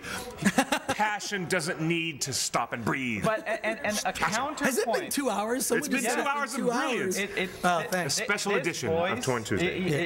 This not only this voice, but it's important to have this conversation. This conversation is happening, but it needs more than just Twitter, where the trolls rule. And Film Threat, and you have an opportunity here, and you guys have an opportunity here to create the platform on your phone and on the web and online with video, where you can air this out and say, you know what, you guys are trolling me. Let's bring it. Talk to me. and yes, right.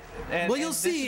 You guys, we need your support, and we really appreciate you taking another look at another thing we're asking you to support. But this time, like for reals, this gentleman is, like I said, he's a cornerstone of the geek community, and always has been. And some of the coolest stuff is yet to come. The coolest stuff is yet to come. I want to see you actually succeed, because I know that Harry, who's also a good friend, we have a symbiotic relationship with Harry and our friends at Ain't It Cool. Love those guys. I've always loved them. Eric, Vespi, and everybody there, and Head Geek, Dad. The thing is, you guys at Film Threat have brought, you know, something more digestible, something more accessible. Oh, thanks. Like we can access and we can digest without reading 7 paragraphs of what Harry ate that day or what his niece said to him. I still love that. I love, but you guys cut to the chase and talk about the real nitty gritty. I always love that. No, well, thank you. Not knocking Harry at all. But you're a little less casual and a little bit more like, this is really a prime interest, and you guys know what to present. Editorially, Film Threat has always been on point editorially about what our interests are. Our interests in science fiction, fantasy, speculative fiction, genre storytelling. So, support Film Threat and check out their Kickstarter, absolutely.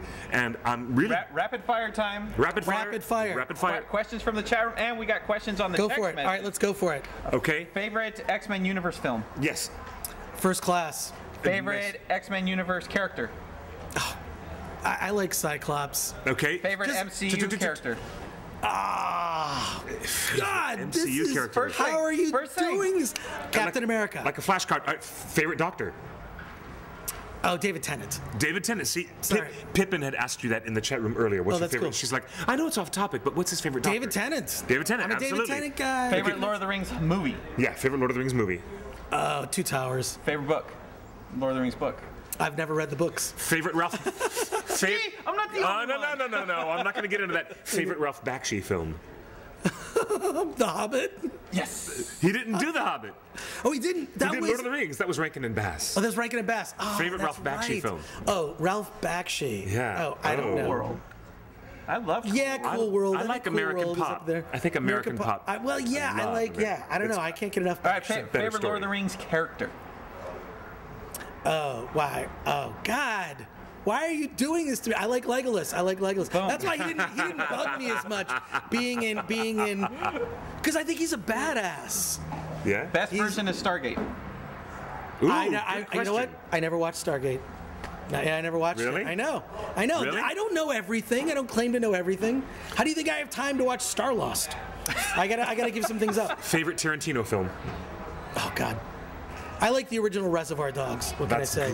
That's great stuff. I love that. Have you seen the Twitter feed where somebody actually tweeted it's the whole movie top to bottom?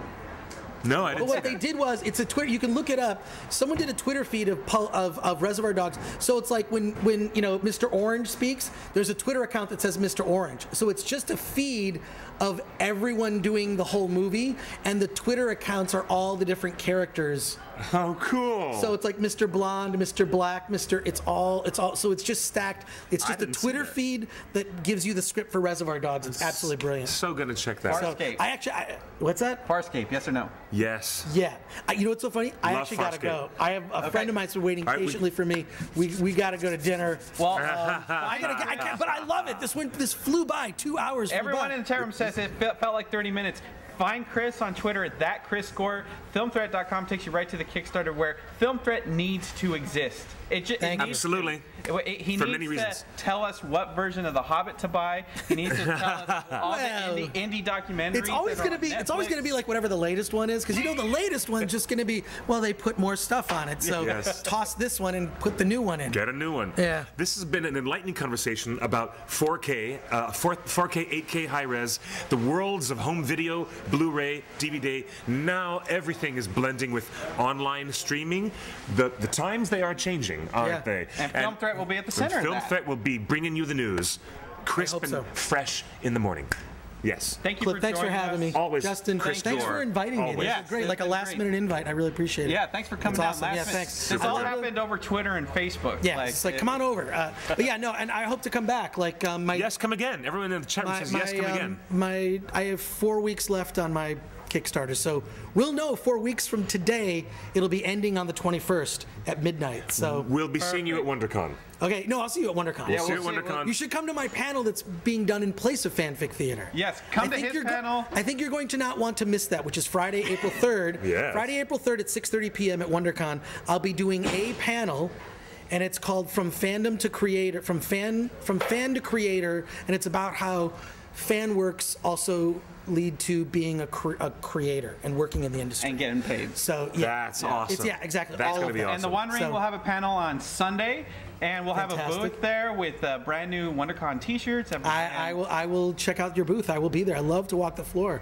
It's going to be a blast. Perfect. Thank Friend you. Aaron's going to be there. Thank you to everyone. Follow us at The One Ring. It's at The One Ring Net. Follow him, Justin's Big Idea. You know me, Quick Beam 2000. We'll see you guys next week. And thank you, Mr. Gore. Thank you. And thank you so much. Brilliant. This guy's brilliant. You guys behave yourselves until next week. Love you guys. A lot of love to you, and cheers. Thank you, everyone. Bye. Take care. Good night.